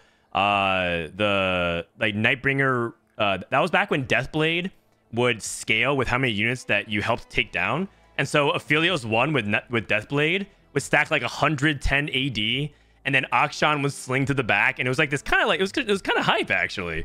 Watching some of these like crazy, cool. like narrow ways to win the game. This was Sentinels, right? It was Sentinel skirmishers. There was also Jax, the Ironclad build that was pretty dope. There was there's actually a handful of really sick comps in set 5 That was really, really dope. So I also have an extremely fun fact that's gonna knock your guys' socks off if you haven't heard it. What's up? Akshan was added to TFT before League actually, with this set. Oh, that's cool. He came out a couple days in TFT before he did in League. Awesome. Bat chest. Yes. I think Hellions also was like a flavor slam dunk. And Teemo's flavor was like really, really good too, just because he costed 6, but he costed 6 HP, and to 2-star Teemo, it's 666. It's just like really, really well done across the board. Agreed. Okay, Ray. Yep, I'm in the same boat as you guys. I think there's some really cool units, themes, and overall like wow factor. Yeah, I'm a big fan. Okay. Fun factor. Here we go. Sane, what do you think about fun factor here? It's a solid 3. Like the game didn't. I mean, obviously the whole the shadow item things were bad, but I feel like I had a lot of fun in 5.5, and I don't know. It's just a solid 3. It's not really like. It is what it is. It is what it is. Okay. Man, 5.5 was a lot more fun, and I think again it saved 5. If it was just 5 alone, it'd be like a 1 or a 0. Yeah, like a 1. Yeah, but 5.5 was like the only redeeming factor, and so it only can give it a 2 at best for me. You know, I think almost all TFT sets are at least a 3 in my eyes, so I'm gonna give it a 3. Wow, what a glass half full kind of guy. I like this set because I would play Draconic every game with Abomination, and I would just like degen to like 1 health trying to get Heimerdinger out of the eggs. I'd do that like half the games. Yeah. The Heimerdinger Rageblade builds. Oh man, I remember back in the day. That was good. You get like the big egg, like I hope Heimerdinger's. Oh, it's not in here. I lose the game. Yes. Okay. Balance. Saint Vicious. I think obviously the shadow thing was terribly balanced, but I think 5.5 might even be like one of the top balanced sets. So you have one of the worst balanced set 5s with one of the best balanced, so it's just a 3. Interesting. I mean, I think that's really fair. I think my big problem with set 5, the balance of it was so horrendous. I can't even give it a 0. I think that'd be too generous. So I think that if I were to evaluate set 5's balance, I would have to give it like a -2, and then set 5.5 was pretty good. It was okay. The problem with set 5.5 was it was still a lot of the same stuff. Like whoever opened up, you hate the cultist opening. The entire set, whoever opened up Sentinel Skirmishers, free like 5 to 8 streak. HIV, which is Heimerdinger, Ivern, and Volibear, was still in every single comp because it was way too OP. True. Okay, maybe it is a 2 on the balance. All right, it's a 2. It's a 2. It's a 2 for state. Okay. I'm giving it a 1. Actually, no. And then there's the dev comment, balance thrashing, because there was a bunch of balance thrashing, and then also verticals were too good because it was like if you were playing the green comp, you click the green units. This is my first ever 0. I'm giving it 0. It was completely terrible. Let's be real honest here. Okay, Ray. I don't know. I'm just gonna go based off my memory. For some reason, I don't remember it being that bad. I'm gonna give it a 2. But you might be right. My memory could just not be serving me. Well, just don't remember set 5, and we'll just yeah. Okay, fair enough. Keep it not remembered. Aesthetics. Ray, what do you think?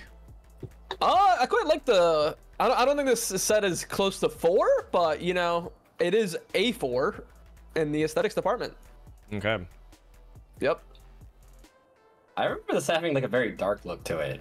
I mean, I know it's like dark versus light, and I don't know, but I think the units all look really cool, and they feel really cool. But I'm probably gonna give it a 4 too. Nothing is like popping out, you know. Yeah, it's not. Nothing looks like insane, but it's not like it's got like some feel, like the colors feel good and stuff, you know. Interesting. Okay, because I'm of the other opposite opinion, the other side. I'm giving it a 2. I think that is too much like green and slightly darker green and like variations of green. Like there's Forgotten with Verdant with Abomination. It was just too many like spooky ghosty green versus spooky ghosted like teal. It's like okay, just a little bit too much of the same thing. Replayability, Ray. It's a nice solid 3 for me. You know, it was fun, but not as replayable as the other sets for me. Okay. Saint. I want to say a 2 as a set 5. Yeah. Yeah, I'm also giving it a 2. I think 5.5 made it fun, but I in general think very lowly of set 0.5 or set 5, and I think it was very bad. But yes, the comment about balance thrashing rate, can you read it out for me as I tally the scores?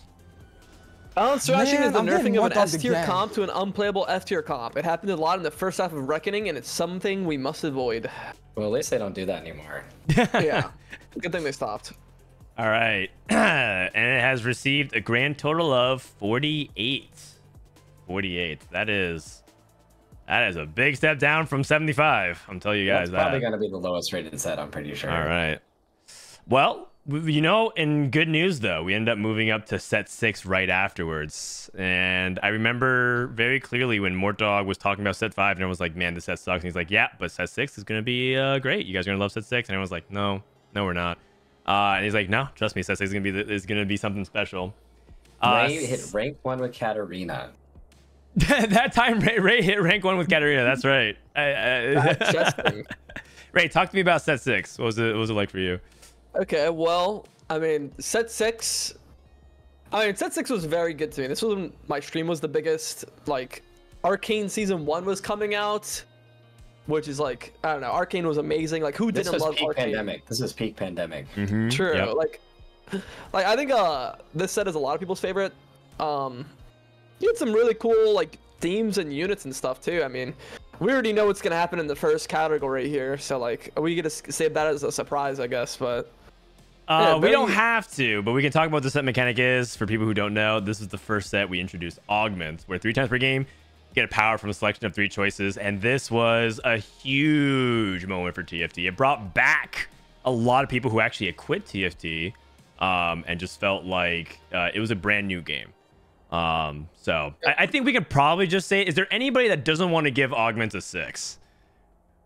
No. No. It's a 6. Ray? This is the game Let's talk changer about for the sure. six. All Yeah, right, go yeah, ahead, let's Ray. just talk about the Copy. six. Bring it up. I'll do it as well. I mean, this one's pretty unanimous across the board.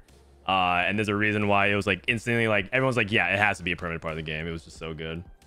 I will say not everyone was on board though. Some people did hate Augment at the time, but I mean, Some people still hate augments to this day. man, it's they'll go. No, the TFT is not the game for them. Let's just say. exactly. And I want to say something. We've played more sets with augments than without at this point because we're in set 11. So it Yeah. is at this point is a very big fixture, and I can't ever imagine us departing from it. Okay, talk about other things about it. I mean, the arcane was a really big part, but just to recap some metas, there was like Colossus. there was Colossus and Clapio was really fun. What was the thing that powered up the Kaisa that made her like? It make it like a fan or something or. there was a star Socialite hex. Socialite. That was what it is. Yeah, Mhm. Remember when binary airdrop was a silver and you combined it with scrap? Yeah. Binary airdrop being a silver augment with scrap. Scrap was like scrappy inventions from last set, where if you had a single component, it would convert to a full item. And so you would have 1.5 item turned into two items, and then across the board, or 3 items rather. So you basically all your item components would double effectively. That was insane. I think Calm was like the first. This was the first time a champion in the game had like a hyper scaling element to it, where like if you got it early, it would just start getting out of hand because he would just start eating items, and then like his something would like you could feed him, right?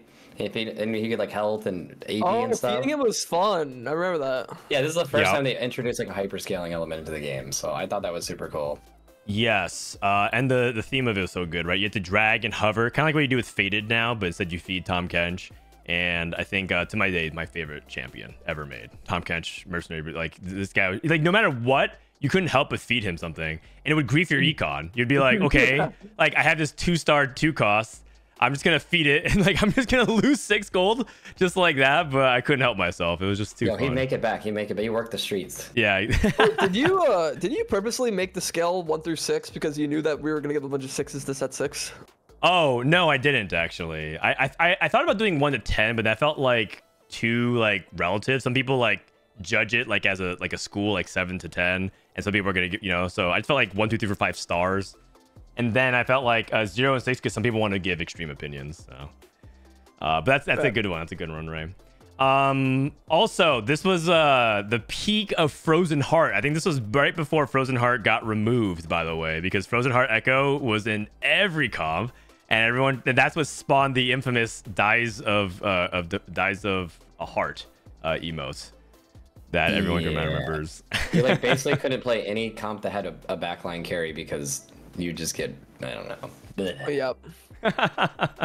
I think this was the coolest iteration of like a challenger type comp too they've ever had in the game. Yeah, like, yeah. would like rush through and just be like chopping and stuff. It looks so cool, Yone and Fiora were such cool forecasts to play around. I remember that. All right, let's go with wow factor. Saint, why don't you go here? I want to say 5. I don't know. I can't give it 6. Like the units are really cool, but it's like I don't know. I need something where I'm like, holy shit! Like, it needs to be like how to explain it? When you're like putting a comp together and you feel like you're like you cook something up, and it just like it's like all these things are coming together and it looks and feels really cool. You're like, I did that, Yeah. I don't feel like that felt like that in this game, in this set. Okay, Ray. Well, what can I say? I heckin' love Arcane. That chest. I mean, I love set 6. It also like not only was it fun and innovative, no pun intended, with the Jace, like Jace can be front 2 row, back to row, but it was just like sick to watch how it lined up also even with Arcane itself, and that was a big wow factor. Like they nailed it across the board. Like it felt like I watched Arcane and I said, man, it'd be so sick if they made a video game off of this, and then it was like this, right? Wow, Silco's in the game. Who's that? Yeah, so it was really cool. And here's how good set 6 was. We're not even talking about 6.5, which is considered a major step down. We're not even talking about 6.5 at all, where release Silco was a tragedy and Debonair was like so forgettable. I didn't even put it on there. I forgot about Debonair. Yeah. Debonair bottom right. But I think that set 6, the peak of it was so incredible that I wish I could give it more than a 6. Put it that way. All right, fun factor, Saint. It's a 6. I think this might be the funnest I've ever had playing TFT. Is this set? Like I think augments just like changed the game so much, and the dopamine rushes you get, like, oh, I got this +1 and this thing, and then all the it just felt really good. Yeah. Okay. Ray. Agreed. Yeah. One of the fun 6s across the board. Oh man. You know how I feel about this. I mean, you gotta feed your son, Tom Kench, every single game. Yone and Kai'Sa felt really satisfying. Even the other stuff we didn't talk about, but like even some of the other rerolls, like Ezreal reroll for Scrap was really fun. Or Talon, right? Like as an Imperial, like it was actually just a lot of like cool, fun stuff that ultimately felt really good. What was Quinn in this again? That was a 2 cost, right? She was a challenge. She was a mercenary challenger. She did a row, right? Yeah, she did a row damage, but like this was just an infamous moment where I just thought it was where people rerolled Warwick because Double Trouble was so good, and people would reroll for Warwick. So this is short for DQ. People legitimately at one point thought this was DQA's username. So that's why it's called Dog Quinn Abusers. Oh, I thought it was didn't qualify authentically. yeah, exactly. All right, balance. I'll go first here. Balance for set 6 was not a strong suit. There were the fact that there was some really egregious augments that gave you like augment balance was terrible. They gave +2 to a trait, and so you would get stuff like 7 Innovator really quickly and blow everyone out of the water. 1-star Kai'Sa was probably my least favorite meta. I actually would rather take the Katarina meta that Ray hit rank 1 with than actually deal with that. Just in general, balance was pretty bad. And then 6.5, when Silco launched, Silco was a really cool unit, but like Silco 1 was so destructive. It was terrible. You just kill your whole board and do nothing. So augments brought so many good things, but its balance was quite poor. Some of the worst I can remember.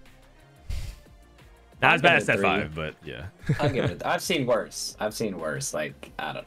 I don't know. I look back to all the previous sets and it's like, there's been much worse. So I'm gonna give it a 3. This is like the baseline for the balance for me. Okay.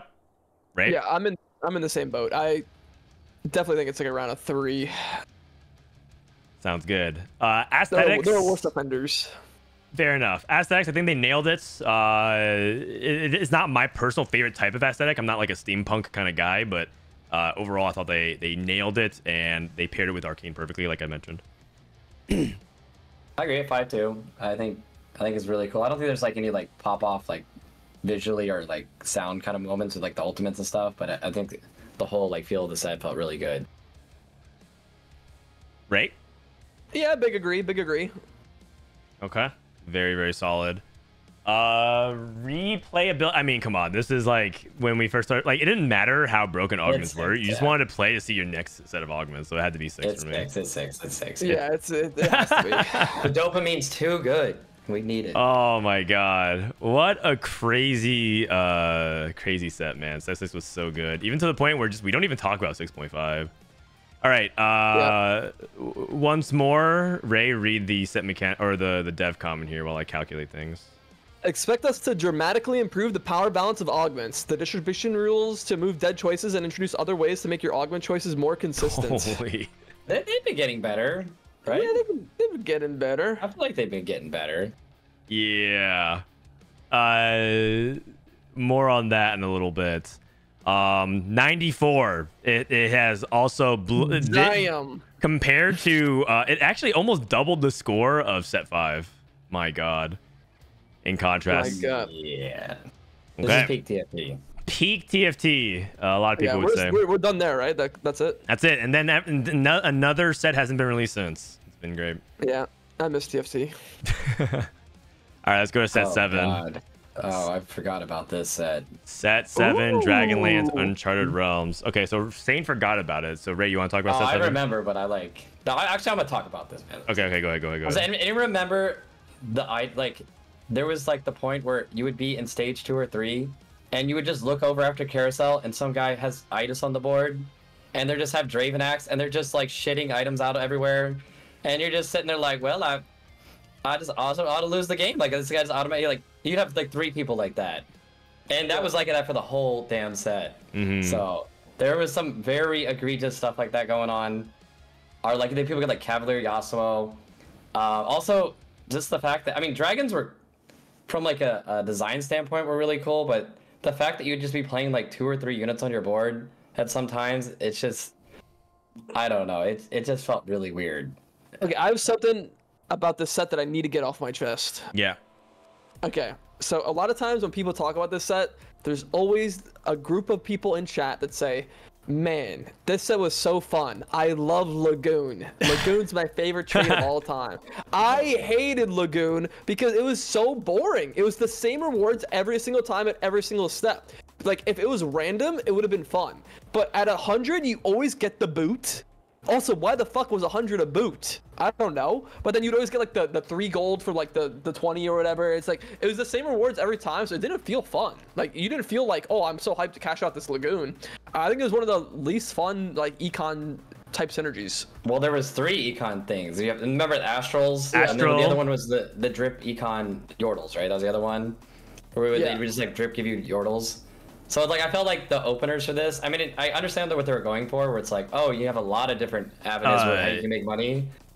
They wanted to like power creep really high. Like I think this is the highest power creep out of any set, where it's like they were trying to make it to where like the cap boards were insane, right? Because you have the most money, Right. and all that kind of stuff. But Yeah. I just feel like it felt like if you didn't have any of the econ openers or the IDAs, it just felt so like the lows felt so low. Yeah, And that would happen a lot. that's a good summary. The low so low. Yordles was set 6, I think. Set 7, you're thinking Astral, Shimmer, and Lagoon. Those were like. Oh the- yeah, the- Shimmer. Yeah. Shimmer was very fun from this set. It was fun, but the lows were low. The lows were agreed. very, very low. I think the thing that defined set 7 for me, I actually could look past dragons. There was actually some fun dragons. I actually think Daeja's pretty cool, and Zippy was dope. There was times love where Zippy. there's times where I thought dragons were all right, especially with 7.5, where they separated the need for dragons to not be played with each other. In 7.0, if you played a dragon, you couldn't play another dragon, otherwise it disabled it. And so it was like unironically disabling half the cast for you. But 7.5 they fixed that, and there were times where dragon weren't that bad, because some of them felt kind of fun. But the worst part of set 7 for me was the bugs. There were so many bugged interactions. And astral toggling was the worst of it, where literally you were able to specifically abuse astral to get 3-star legendaries in like stage 2 and stage 3. And they couldn't fix that in time. This Rito Christmas break, they just had it all Christmas. Like when everyone's like, oh man, I got a lot of time off to play some TFT now. I can't. Oh hell no. They actually didn't they actually like try to do something during the holiday patch because they knew how bad it was, and so they need to fix it. They just said they would ban them. That's all they said. Yeah. They didn't do anything to fix it. Okay. The infamous Mortdog quote, "We love dragons." That's where I think Mortdog started being very vocal how much he hated dragons. So yeah, there was a lot of crazy stuff. I will say, Dark Flight was a terribly imbalanced mechanic. But I love Darkflight though. But it's pretty lit in terms of like watching you get to pull off some pretty ridiculous shenanigans. You sacrifice a unit with an item, and then all your Darkflights gain that item. Yes. Oh yeah, that was cool actually. So you get like Zeeks on everybody, for example. Okay. The comps it made were so imbalanced, but they were so fun. Yeah. Is that like Rengar just sprinting all over the place? Yeah, like Aphelios Zeeks, right? Was it Aphelios? Who was it? Or the Cannoneers. Both. The Cannoneers. The Cannoneers, or you had like Swain and like Swain tank up front. Okay, that build was cool. I'll give it that. Yes. There was some cool builds. I think my most hated thing on this is in set 7.5, the in-game board for most of the set was the same. It was just put as many dragons on the board as you possibly can. Yeah, and it just stayed like that for a very long time. Yes, highlighted by the fact that at the very end they added a 6 dragon trait, which gave all your dragons ascension. And then you got a fawn. And then so you would just literally win if you got 6 dragons on the board because you got like a prismatic trait for putting dragons on. Yay. And then that's how Worlds was almost won, except Worlds was won by a 3-star legendary, just to show you how incredible powerful this was. I will say 2 things. This was the first time they introduced item anvils, which is a huge improvement to the mechanic of drops. You got dropped an item anvil. And then also Treasure Dragon, which I think people really loved about set 7.5 in particular, or 7 and 7.5. The Treasure Dragon was really, really cool. Okay, let's go ahead and do set mechanic. Let's start off with Raditz. Ooh, okay, so this is gonna be maybe a potentially hot take, but yeah, this is to me a 0. I can't click it, but this is I got you. Oh fuck. Are you gonna include like the treasure armory and all that kind of stuff in with that? I think that's a plus, right? I mean, I like treasure armory, but for me, it happens too late in the game, and the other thing outweighs it. I think it's still a 0 because Raditz just wants to get it in early, man. Like there's some, like calm down. Okay, to me, like dragons are literally the antithesis. Is that the right word to use of like what makes TFT fun? Yeah, that's a good use of it. Like, yeah, like it dragons at the end of the day, they just take 2 slots. So when a thing takes 2 slots, you're gonna have less freedom to make cool comps. You're gonna have less units on your board, which means less synergies, less like playing around with the actual game. Like the most fun at TFT is when you put like a combination of like 8 to like 10 units, and you make a really cool combination of synergies and dragons just took that away. Yes. So it's a 0 for me. I would give it a 0 but I did like the treasure armory. And the anvil thing you mentioned. I think items have always been a big pain point for me in the previous sets, and every time that they would like improve on the items, that just feels good for me. So I gave it a 1. It's a 1 for me as well. Exactly what Saint said. If it was only about dragons, yeah, it'd be a hard -10. But they did introduce some cool stuff. I will say. People don't vote for Treasure Dragon, even if that mechanic is cool though. Yeah, the portal is still available, and people don't vote for very often. Maybe that shows you that mechanic's not actually. It doesn't do anything until the end of the game. Like Ray said, doesn't do anything until the end of the game. Okay. Wow factor, Ray. Like even though I hate the mechanic, I think dragons are pretty wow factor. Like I think like you said, like a fully stacked Deja Rageblade just spamming, or like Siphon going to the back line. I think the wow factor was pretty good. So, I'll give it a 4. What about your build? Dragonmancer Nunu. Oh, Throat Goat. Oh That my was, god, yes. I forgot that was in this. My chat actually came up with that name, and yeah, Throat Goat. That was okay. Dragonmancer was actually a super fun synergy. Oh my god, it was one of the most hated by casuals apparently because it was dominant, but Yeah, it was hated, but it was fun. Like when you had the Dragonmancer Nunu just like gulping the front line down, it was so fun. gulping. Wait, what were the other Dragonmancer like holders? So, like, Dragonmancer were favorite? Kaisa, Dragonmancer Lee Sin. Ooh, Dragonmancer Lee Sin. oh, Lee Sin, Lee Sin. What was Lee Sin in this set? He would just do the slam, He right? kicked. He would kick, and then it would do ricochet damage onto whoever he kicked it into. Oh yeah. yeah. That shit was like one shot like everything. Yeah, except but he was so OP that he would just kill everything with one kick. Yeah, He became one kick man. Yeah. one kick man. Okay, wow factor for me. Yeah, I actually agree with Ray here. I think dragons are just cool, like, you know, in terms of like the mythic behind it, and I just think that it was dope. A lot of the units are dope. I mean, there's a reason why a lot of people are like, man, this was actually cool. Legend reroll was also dope. To this day, probably the coolest reroll comp they've made, like top 3, like Volibear Legend or Anivia Legend. So yeah, I think that there's a lot of really cool stuff in set 7 to play. I'd say it's a 4. I mean, dragons are just cool. Like, who doesn't like? If you don't like dragons, man, like, what's wrong with you? Yeah. Yeah, fair enough. And Soam was dope as well. The ability that Soam had was really cool.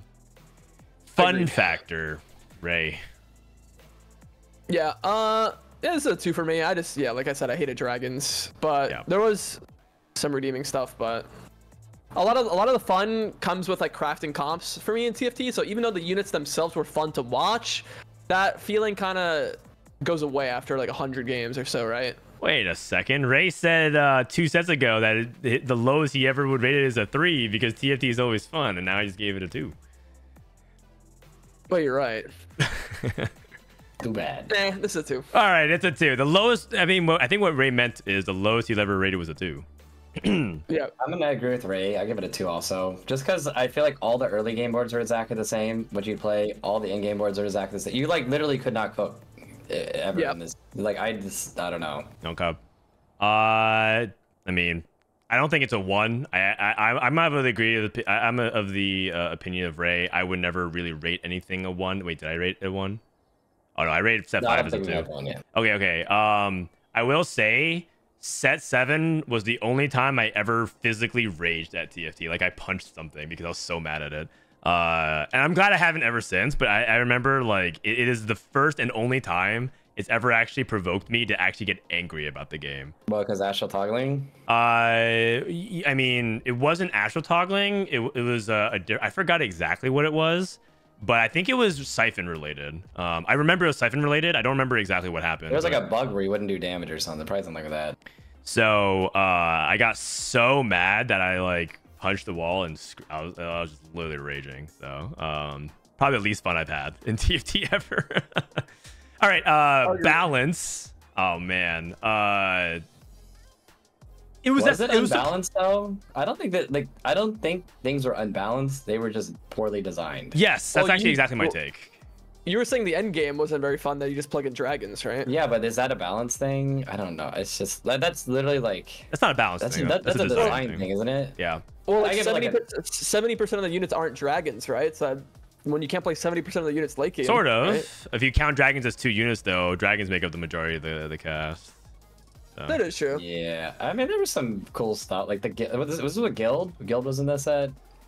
Was that one of the? Okay. Yeah, you have guild. Oh, it was. Guild. Guild was pretty dope too. I thought. I want to say a 3. Okay. I don't know. I think any of the things that I have problems with balance wise are just straight design philosophy on this set. I could see that. Ramkev says they B-patched literally every patch. Yo, but that means they started B patching. Before they would be like, well, see you in 2 months. And you just like, that's good, right? I have I'm watching a clip where Robin is going up against the enemy Siphon. He's playing Corki 3, which is a 3-star 4 cost. Siphon dashes to the back and kills it. And then his Siphon dashes to the back and gets trapped in the corner and can't move. Oh man, that is good. That is really good. Oh man. Enemy Siphon versus my Siphon. Oh god. I give it a 2 as well. I think the balance was not very good. Ray. Agreed. That's a 2. Aesthetics. Saint. I mean, the dragons did look cool. You think But- so? There was only like 3 of them on the board sometimes, so it's a 3. Okay. I give it a 3 as well, but not because of the dragons, almost in spite of it. Dragons were just like Galio and Shyvana reskinned every single time. Yeah, I was about to say. yeah, actually, yeah. It was literally green Galio or like fucking Or green or, Shyvana or, or some blue or Shyvana. purple, yeah, purple Shyvana, stuff like that. yeah. That being said, I mean, dragons are just cool. I mean, they picked a good theme. I just don't think the execution of it was good. And also, I think they did a lot of other small things really, really well. I am a Lagoon lover, so you know that's like one example that I think they did really, really well. Right? Yeah. For me, it's a 2 because of like the reused models, like Itis being like I mean like Yeah. Siphon and stuff. But I mean like Soam was like a unique model that was really fucking cool. So even though like a 2 because of the other dragons, I think Soam was really cool. Replayability, Saint. This is my second least played set. Probably a 2. Did not enjoy this one very much. Yeah. I think set. I'd rather play. I think set 7. I'd rather play set 2 than set 7. So I think it's 2 for me. Ray. Same.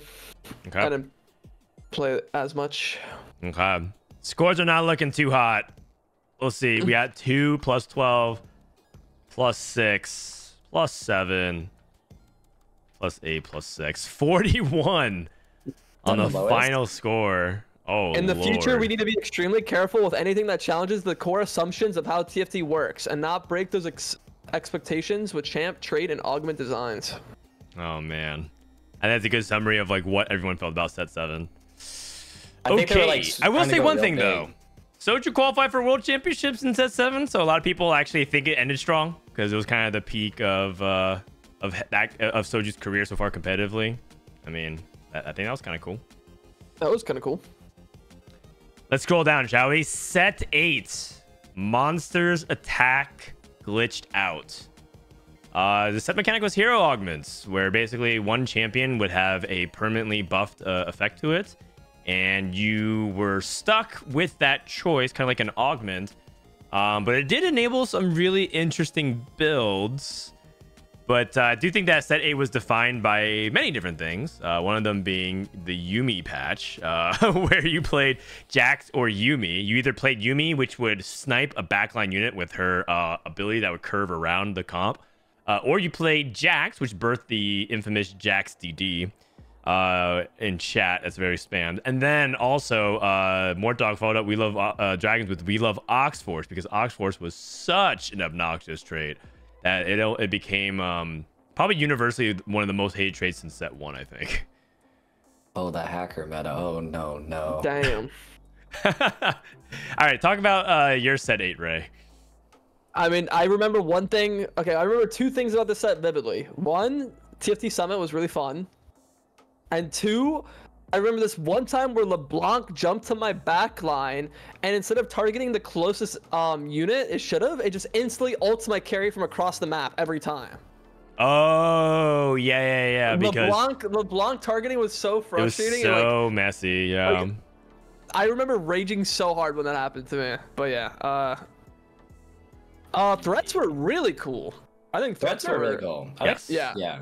It was a design. I It was one of the love design threats. trumps of the set for sure. Threats were a really big. For people who don't know, it was no traits on a champion, and as a result, they get compensation buffs, and so it created some really hyper flexible units that I think they, it's actually like I hope they come back. I think threats were such a good design space. That Yeah, they really Renegades do rolled. again? There was like damage in something. What What? did Renegades do? So Renegades were when units died, you got buffed on your Renegades. But specifically, what made Renegades really good, actually, this is not actually correctly written, but it was the other half of the trait, which is Rift Walker. So it was Riftwalk I remember that, Renegades, yeah. which was really fun. And the reason why I wrote this down was because one, it was really dominant at one point. But I think that Riftwalker Renegades is also the closest thing we've had to Summoners Assassins since that trait. The only thing you really needed was Riftwalker, basically, and then you could kind of build basically build a very flexible set of carries and tanks and utility. I think visually that was like the coolest looking comp too. Like as far as like the colors and everything, like the skins they used was really cool. Yes. Okay. So is there anything else? Oh, the mech makes a comeback. People build like mech Garen and mech Set. Yeah. Mech Draven. Yes, mech Draven as well. And then admin being like a really cool build your own trait, which ended up being a headache because I think, for example, I think for set 11, Storyweaver, the current set that you build the KO up, apparently that started off more admin-like, and then they just realized that it probably wasn't going to work out for them, and they wanted to make it where it is now. So we have yet to have a trait kind of like admin, which was as cool as it was, which is like selecting all your traits that you want to buff. All right, so with that, let's go ahead and start with set mechanic. I'll go first. I actually think hero augments are not a bad idea. I think it's shown by nowadays people love hero augments. They just don't want you to be forced to pick it. So I actually think the set mechanic in itself is not necessarily a bad concept. I think the implementation of it was quite poor. And I don't like that it forced you to play the unit on the board. Yes, some of them were like flexible, but in the end, it actually did the opposite. It felt like it reduced flexibility. Saint, you're up next. I give it a 3. I think some of them were really cool because it like worked the way you play the Man, game. I'm getting more dogged again. But it was just terribly balanced for like most of the set. And you'd be like, here's Yumi, one shot and everything, or it's hard to make you want to be like it's hard to make you like see that unit and then be like, I need to play this, or just like, yeah, it's like I have to pick it, Yes. I forgot one thing. Before your turn that you knew that you would potentially prepare for hero augments, it would take the traits on your board. So sometimes you have to like take units off your board in order to make sure you're not tailoring for the wrong type of hero augment. Let's say let's say you were splashing in a mech and you didn't want a mech hero augment at all. You had to take it off your board, but you would weaken your board to do that. So it was like it was so BS. All right, Ray, what do you think? I'm gonna go with a 1. I can't copy it, but I got you. Oh, there you go. But yeah, towards like especially like after like half of the set or something, I really started to hate hero augments. Just like they're really fun at first. Like the wow factor for hero augments, like the first time you play one, it's like, wow, this is so cool. And then after you get to like where you play like 100 to 200 games, you're like, oh wow, this guy hit. The one that's like really broken and I'm stuck with like nothing, right? Yep. And yeah, so I really started despising it towards the end of the set, or like the halfway through. Okay. Wow factor for me, it was okay. There was like some really cool moments. Some of the legendaries are pretty cool. I really like Nunu. Nunu was really fun. The Gadgettine unit, the mascot. And there were some dope moments. I think some of the wow factor are actually the hero augments that weren't played. There's a set hero augment to this day that I'm still sad they never worked out, but it's called Punch Protocol, where if he punched off the map, it would instantly kill. But it was so bad. Yeah. It was never actually good, and I'm kind of sad. So there were some cool moments in set 8. That's all. Also, I think Twisted Fate 8.5, the throw a bunch of cards, the Spellslinger one was actually really, really sick. Even though he was OP. Like this, I would make that like whipping sound, like. Yes, exactly. I think wow factor. I don't think anything like stood out. This felt like a very tame set. So I'm gonna say it's probably a 3. Like. Okay. I don't look at any of the 5 costs and I'm like, wow, that's so cool, or everything just felt very tame. Like they didn't take like any risk with it or anything. Okay. Yeah, big agree. Ray? Oh. Yeah, I'm in the same boat. Like it was good, but like nothing that like knocked your shoes off. Okay. Fun factor for me. It got a lot better after the hero augments gave 4 rerolls. And so I think this was okay towards the end. And also on the very low key, I think that the set, I mean, this is probably a little preview. I actually think the set was a lot better balanced than people can remember it, but people probably think that it wasn't. I'll just go ahead and say I think the balance was actually 3 as well. All right, Saint. I'm just going to say 3 also. I don't know. I feel like this whole set is just very It's not like terrible. It's just like forgettable, you know. Yep. It just Yeah. existed. Yeah, same boat. Oh my god, we have so many threes. Okay, What about this set, balance? this set was the hardest for me to remember of every set we've gone through so far. Like for some reason, my brain is struggling to remember half the things that happened. And this it's set. very recent too. Is the thing. Like I'm like, what is this do Yeah. again? Yeah. Okay. Balance. 3. Like, I don't think there was anything like egregious. I mean, actually, okay, Hacker was. Hacker and Oxforce were pretty terrible. That is true. It's still a 3 though. Okay. I've seen much Alright. worse. Yeah, honestly, I don't remember that much. So I'm just gonna go with We're you just guys. going threes. Yeah, I know. Oh god. All right, aesthetics. I'm a 3 for sure. It's pretty. It's Three, too? How okay. did you- I'm not really a I guess comic so. book hero kind of guy, but yeah. I did like how that one comp, the Rift Renegades comp, and I like how threats look too. Yeah. But it's still a 3. It's still a 3. It's still a 3. I mean, Belveth was cool. The first time we see Belveth, that was pretty cool. This is the most like mid set of all time. Like it's not bad. It's just. Oh it's no, just because mid. I'm pretty sure I'm a 3 on replayability as well. Yeah, I think I have to. am also a 300 playability. Yeah, it's just the most 3 set of all time. Oh man. Oh god. All right. So we have 6 and then 9, 9, 9, 9, 9. 51. I mean, it's not bad. Higher than other sets, but Very mid. not amazing. Oh, It's like you go to like someone's house or something, or like you get like a meal somewhere and you're like, it was good, but like, you know, I don't even remember it the next day. Yeah. It was. I mean, like you guys said, you're having trouble remembering it. It was pretty recent. We remember like set 7 better for whatever reason than we do set 8. Yeah. Yeah. Okay, let's move on to set. Oh, sorry. The last comment was moving forward. We're gonna make sure that backline carry removal is much harder to pull off. And then they, yeah, we'll get there. We'll get there. Okay. Set 9. Woo! Ooh. All right, Sane, talk to me about set 9. Oh, the Piltover days. Wait, what's 24 Hours of Draven? Jog my memory. It was when everyone picked Spoils of War and everyone was Oh. hitting 3-star forecast like crazy.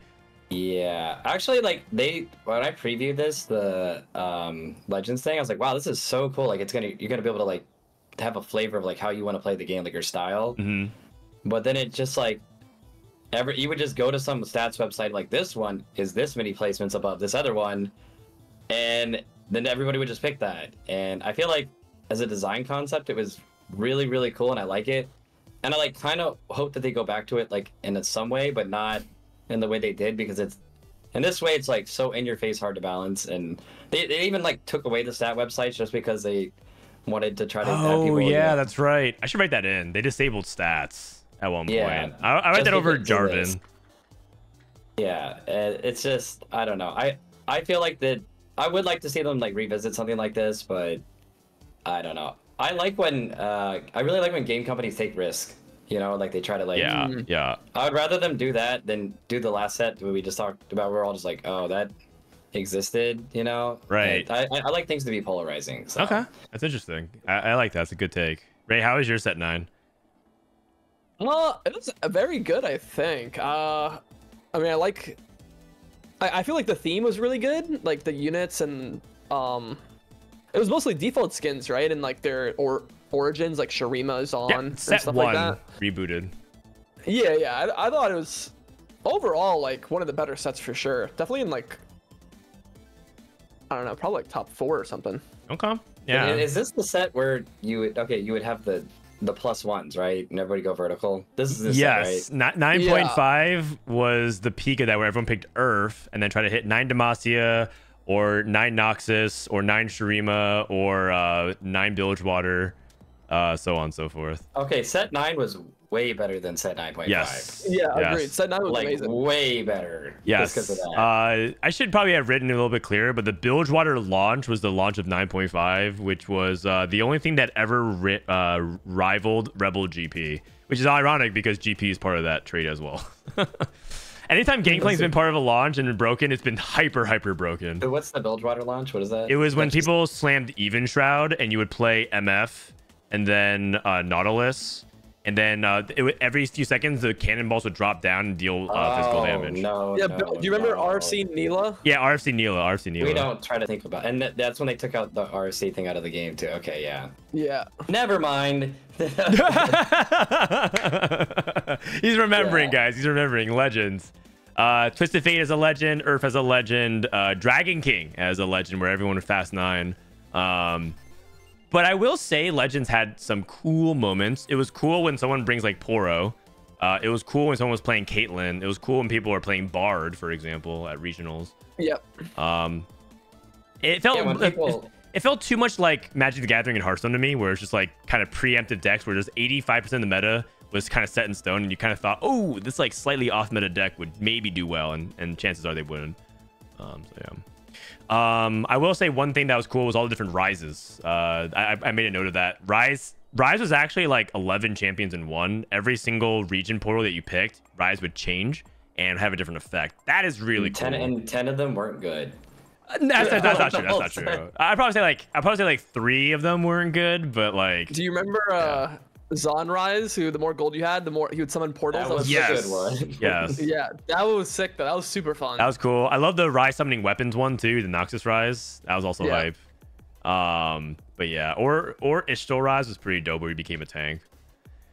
That was Okay, cool. all right. So with that being said, let's go ahead and talk about it. Set mechanic. Ray, why don't you go first? All right, so this is my take on Legends. So one of my favorite game genres of all time is MMOs, right? And with MMOs, personalization of a player is like really important. That you have identity. Like you're the rogue player who does the specific like gunslinger build, and you feel really unique. Like you don't run into many other players who are like of your class, and the few that you do, you make friends with, and you have like this really cool like identity. And I love that in video games, so I actually loved Legends because of that. The Okay. fact that you could be like, damn, that guy's the Caitlyn player. Like, that guy is Yes. the Caitlyn player, he's popping off. I don't think it was executed very well, like, because it was insanely imbalanced. But in theory, I love Legends, and I hope they bring back something similar where, like, it gives player identity back. Agreed. So, yeah, I love Legends because of that.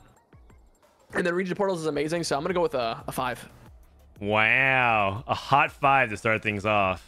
Saint. Yep. I'm like pretty much in the same boat because like this is like the Radis is describing it, where this is where you can cook like pre-game. You know, you can express Yeah. yourself like out of game. I think like they should revisit like a more like a talent tree kind of way instead of just having here's the thing and like here's the 3 I feel like it was such a narrow tree of what you would pick that it just became like a stat check, and because there wasn't enough like openness of like what you would do. So I give it a 5 also. And portals I think are great and they should stay. Like they add that nice variable. You know, it's just like galaxies, but it's like they expanded upon it, and I think it's just really good. Yeah. I can't give it a 5 only because I think Legends ruined a lot of the game itself. But it's only because of its current implementation. I agree with the concept that Legends should come back, or can come back if they do it correctly and well. But I think region portals are above a 6 and Legends are below a 0. I think region portals solving one of the biggest things that was really obnoxious. You guys don't remember it now, but stage 1 carousel is such a terrible experience. Yes. For new and experienced players. New players don't know what the hell's going on, and experienced players all crowd for like the same bow component and everything like that. And then people were legitimately like using auto clickers and trying to cheat in tournaments. It was just actually like really, really bad. So I think regional portals is like an elegant design triumph, and it's almost genius because they get player behavior. Like it's almost like you're taking a survey every single time, and they track your player. Like no longer can we bullshit that competitive players want only competitive and no RNG when they're voting wandering trainers and stuff like that all the time. All right, come on, you got to give it a 4 just because of that. Like we all hate the carousel at the beginning. Come on now. Okay. I will say that Legends. There's also some good moments of Legends too, but not many. They were mostly really, really, really bad. Agreed. Okay. Wow factor, Ray. I'm gonna go with the This could be my memory just like not serving me right, but I'm gonna go with a 5. I really like the set's like theme and a lot of the units I remember. Like for example, Rise. Like I don't know. I remember this stuff being really fun, and Yeah. like I'm a League of Legends nerd. Like I like the lore aspect. Like you have like Shurima and Zaun and stuff. Agreed. Okay. I'll go with a Saint. 4. I don't think there's anything that like stood out crazy that I'm like, you know, that the unit feels very super memorable to me or anything like that. But yeah, I just everything just felt like good and clean. Yes. Same with me. I think it wasn't as good as some of the other peaks like set 4 and set 6, but Yep. I do like a lot of it. Okay, some people are saying like you guys trashed the game mechanic, give it 4. We're talking about like the design of it, not like and that's not like the balance. What you guys confuse almost across the board consistently across a lot of fans is you think balance means that it's not like you think balance affects everything. Like if it's bad balance, then that means it's 0 playability, 0 aesthetics, 0 fun factor, 0 wow factor. Like try to separate. Wow factor is like wow factor is kind of like when you play the game for the first time, like how like wowed you are. Like for example, when you play cool factor, Dragonlance it's hype and you put factor. those when you put those dragons on your board, it's hype as fuck. Is it balanced? Fuck no. Is it a good set mechanic? Fuck no. Is it hype? Yes. Yes. Exactly. Okay. Fun factor, Ray, for set 9 and 9.5. So yeah, like I'm a big set 9 enjoyer, and then 9.5 I didn't like as much because that's when we had like just chasing verticals like 9 Demacia and stuff, right? So I'm gonna give it like the balance, like I don't know, I think somewhere in the middle, like between a 3 and a 4. I'll go with the optimistic 4 because I like set 9.0 a lot. Okay. I liked set 9 a lot, but the whole Earth thing where you would just get the +1 and you either hit it or you don't, 9.5, that was just Yeah. nah, man. That's a 3 point. That's a 3. It's a 3. Okay. 3 for me as well. Legends really sucked a lot of that fun factor for me as time went on. So yeah, I think that makes sense. Okay, balance. I'll go first here. 9's balance was better than average, but 9.5 was so horrendous that it almost has forever tarnished things. And also, not something that's talked about very often, but the way 9.5 went down with like multicasters and Bilgewater and Earth and everything like that has actually During Worlds too. Yes, it has forced Riot. It actually forced TFT to actually do something about it. Like they restructured teams and everything around that. So I have to give it a 2 because 9.5 was quite epic of how bad it went. Saint. I think the game itself was reasonably balanced, but everything outside the game, like that would like the with the Legends stuff was.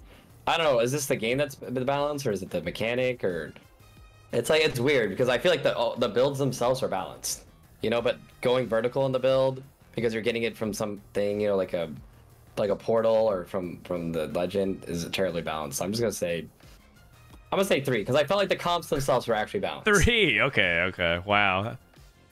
And I mean, again, you have to factor in 9 and 9.5. 9.0 actually, if it stood alone, might be one of like the top sets of all time. It's just that we kind of have to lump in 9.5, which is it's a lump of coal. That's what it is.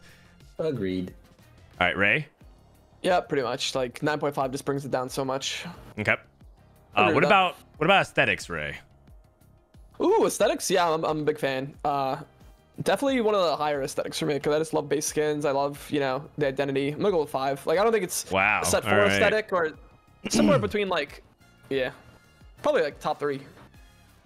Saint. It's a 4. It's a 4. I mean, it's base skins, everything. It's like the colors feel soft. Yeah. Nothing stand out.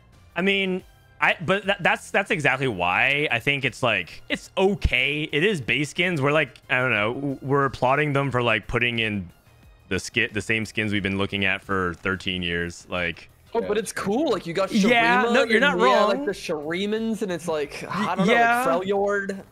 you're right, and they did a good job with that. That's why it's 3. 3 doesn't mean they did a bad job. That's true. It doesn't mean they did a bad job, but I wasn't like, I guess I didn't feel like it was particularly special because it's been redone, and they're gonna keep redoing it. They have said that they're gonna do another Runeterra Reforged, something like that. I think it'd be so cool. Like, I don't know, like when Arcane Season 2 comes out or something, they have a TFT set with regions again. Okay. I'm down for them to bring it back. I mean, set 13 is when Arcane Yep. Season 2 is launching, so we'll Okay, see. the best set of all time. All right. Replayability. I'm actually gonna give this a 5, mainly because I think Portals was really fun, and it kind of it gave me the same sense of wonder as Augments, where it's just like, okay, this all sucks, but yet I keep queuing up. And so 9.5 was still bad, but I actually still ended up playing it. It's actually one of the few sets I grinded beyond my Decay games. Because I actually played, like, every set I played my Decay games, and then for set 9.5, I actually played more than that. I played like an extra 10 to 15 games. I don't know why. And so based off that alone, I feel like it's disingenuous if I give it like a low replayability. I'd say 4. I like the Portals a lot. If it was just the Portals, that'd be great. But then the set 9.5, where I feel like I'm loading in, I'm doing the same thing every single game, no matter what. Wait, Okay. Dan, what was the set where I went to your house for the watch party? It was set 9. Oh yeah, because I remember it was during 9.5 I came over, right? No, it was 9.0. You came from mid set.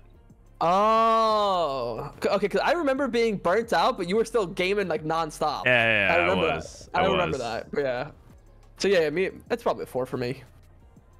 Man, you know what's so funny? A lot of chat right now is like kind of rioting because they think we're rating 9 too favorably, but set 6.5 was so bad, but no one was complaining when we were giving it like W glaze across the board. And so when we say like 9.0 was good, but 9.5 was bad, completely different attitude. Everyone hated 9.5 in chat. To be honest, we're rating basically more towards the 0.0 sets than the 0.5s in all of the things we've rated, right? Yeah, that is true. That is true. Yeah, so. Which I think is fair. Because yeah, I agree. Yeah, most of the set is like, because mid set, while being bad, is like still just working off the base set. Agreed. Yeah, they only changed like 40% of the units or something. Okay. 70 for set 9. That's reasonable. That's lower than set 4, but pretty high. Pretty high. That is pretty high. Yeah, I think it was like the best set since set 6, probably. Look, a positive note. Region Portals rocked. Players loved the game-to-game variants they created and solved for a lot of challenges we had with TFT opening carousel. Boom. True. Wow. True. What a dub. Also, one thing too is that they reworked items. If you guys don't remember, this is when they put in like guard breaker and red buff and everything like that. Red buff was set 10, but they protectors wait, was it protect? No, they put a bunch of item reworks. I don't remember exactly. Nashers, I think. Yeah, it was Nashers, I think. Was Nashers set? They did a big item rework. I remember because they read in the dev learnings. Like, also our item rework was pretty successful. And I was like, that's true. I remember it whenever it happened. Oh, this is a set that like had Night Harvester and stuff? Oh yeah, Night Harvester, Night Crown Harvester. Guard, Adaptive Helm. Yeah. Yeah, that was good. Oh wow, set 10. Okay, here we are, the finale, set 10. To wrap it all up, set 10. How was your set 10, Ray? I think set 10 was really fun. I definitely fell off towards the end, but I mean, the first like 2 to 3 months of set 10 was some great TFT for me. I think. Okay. Saint, how is your set 10? I think same thing. I opened really hard. I had a lot of fun with the game. And then I think I feel like the balance patches became like less aggressive. And they kind of just left the game. And I mean, I kind of like balance thrashing a little bit because it can change it up. But I feel like they were very tame at the end for like the last 2 months, and it made me not want to play the game. I actually am in the same exact boat. I actually love balance thrashing. Like I would rather have a different meta every 2 weeks than like the game be more and more balanced, or like go head towards balance. Like the worst thing that could happen for me in TFT is when there's a patch and the meta remains exactly the same. It makes me want to stop playing the game.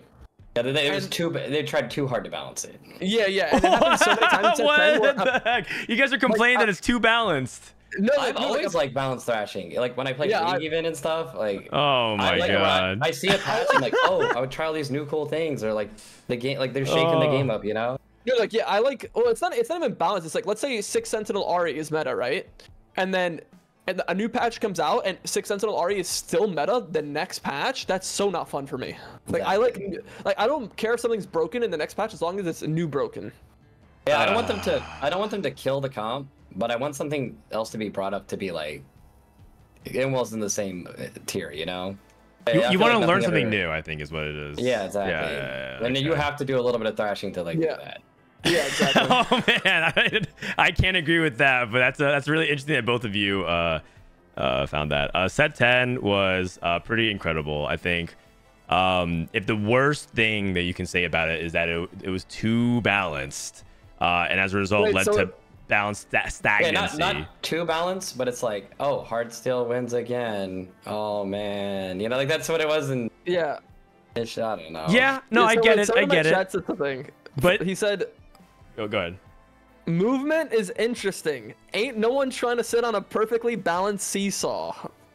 That's facts right there. Are you a Oh poet? god. Oh god. I think we're talking around certain issues and kind of framing it based on our own personal preferences. I see what you guys are saying. I respectfully disagree, but I would say my set 10 was really great. I think the Vegas Open is truly going to be one of my greatest gaming memories of all time. Just so special, and I'm sorry to keep bringing it up every time I can, but if you didn't show up and you could have, you missed out.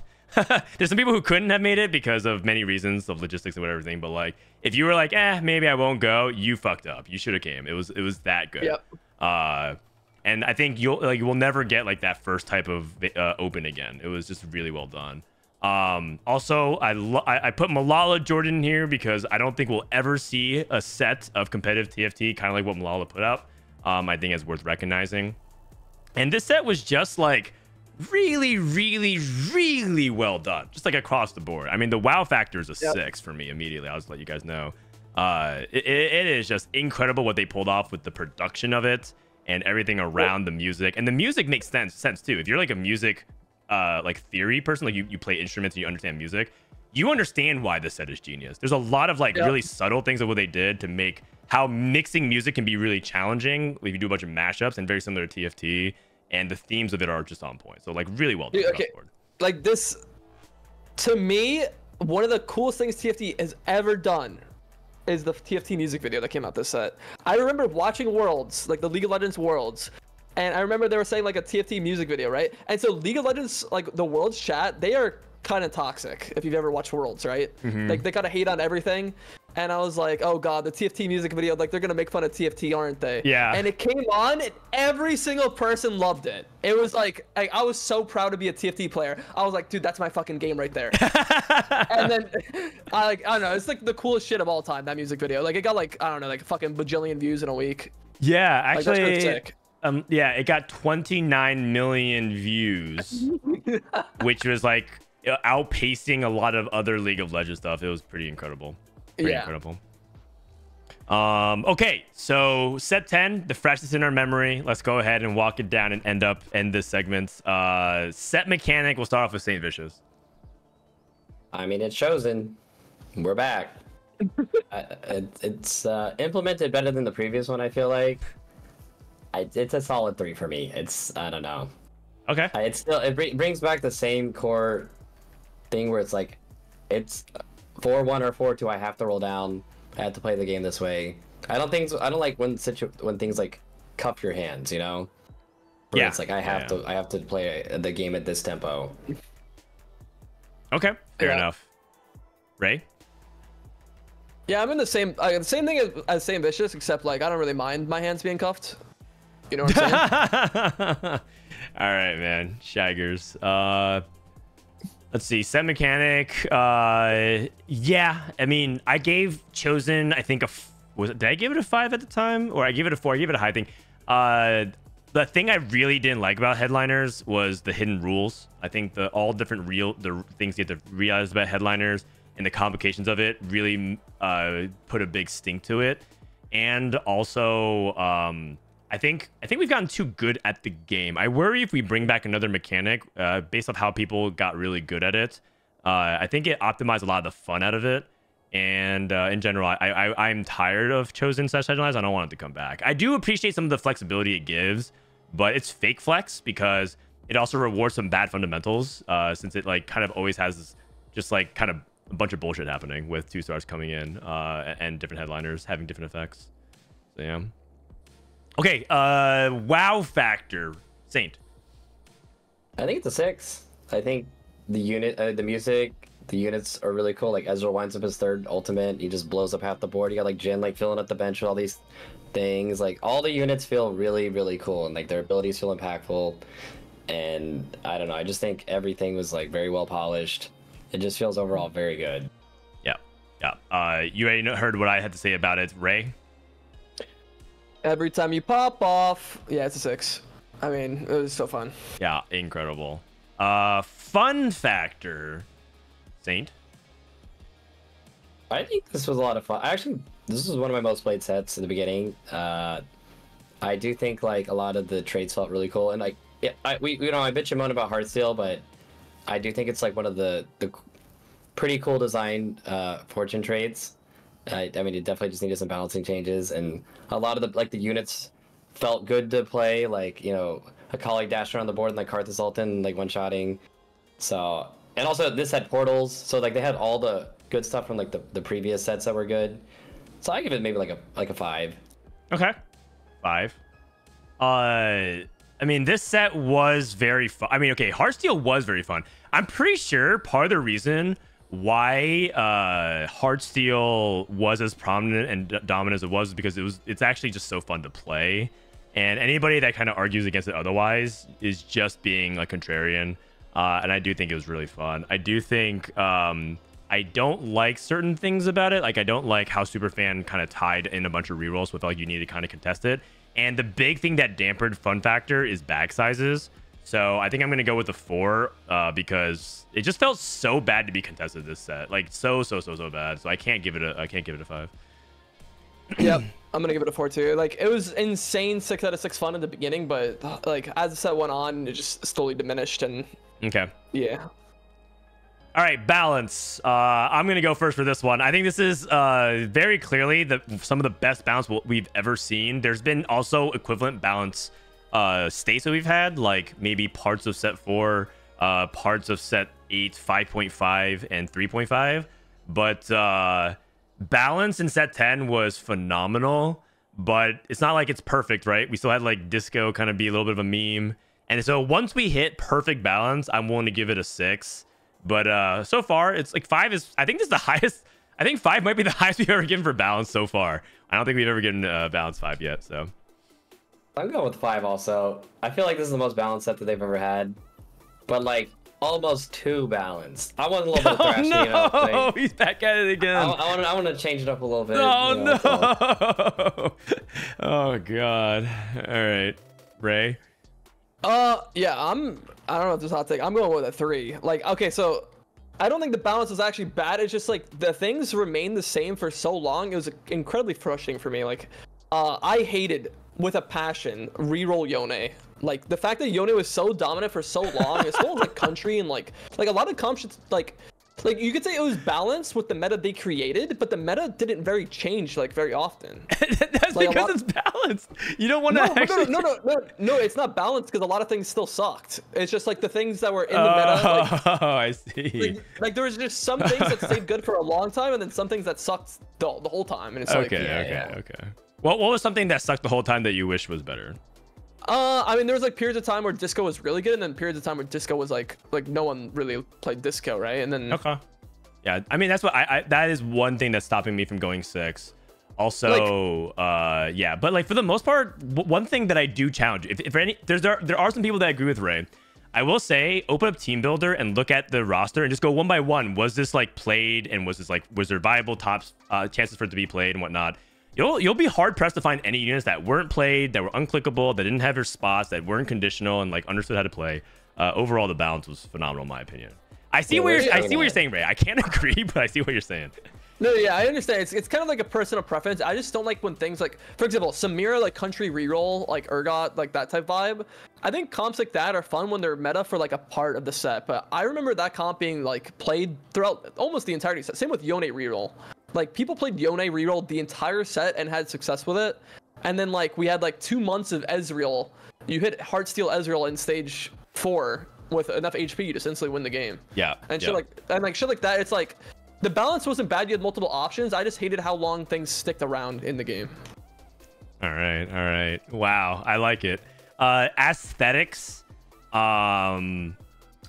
Aesthetics for me, like the thing about it is I'm not actually. Actually, you know what? I'm just gonna give it a 5. It just has to be. Like the thing is, I'm trying to say that like there's some things that didn't really speak to me, but I think overall the production level of this set was just so high that like even if it's not something that's like always catered towards me, I have to give it respect. You know, like it's like okay, the level of quality and polish made to set 10. Yes, there were like a lot of bugs and everything like that, but like overall, it was a banger, a straight banger. I give it a 6. I think all the abilities looked really good. The colors were like soft and like easy to look at, and it wasn't like just some. Well, you remember like so you're talking about like all green, like everything is very contrasting and like vibrant and stuff like that. And I think they did a really good job, and the sounds were good. I will say Jhin probably, if I were to go make it a 6, it'd probably because I'm a big super fan of units like Jhin. I think that aesthetic was just unreal. It was so good. Hey, where does like the music fall? Does music fall under aesthetic, or does that fall under? Oh, is it aesthetic? Oh, I thought it was part of WoW factor. If music's part of aesthetics, then I would probably I had to give it a 6 then. Yeah, if music, okay, so if music is part of aesthetics, I'm giving it a 6. If not, it's a 5. That's where I'm at.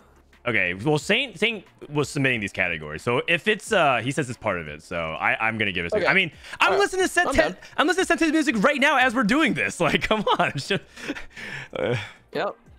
All right. Okay. Music was the set mechanic. Yeah, pretty much. Replayability, Ray.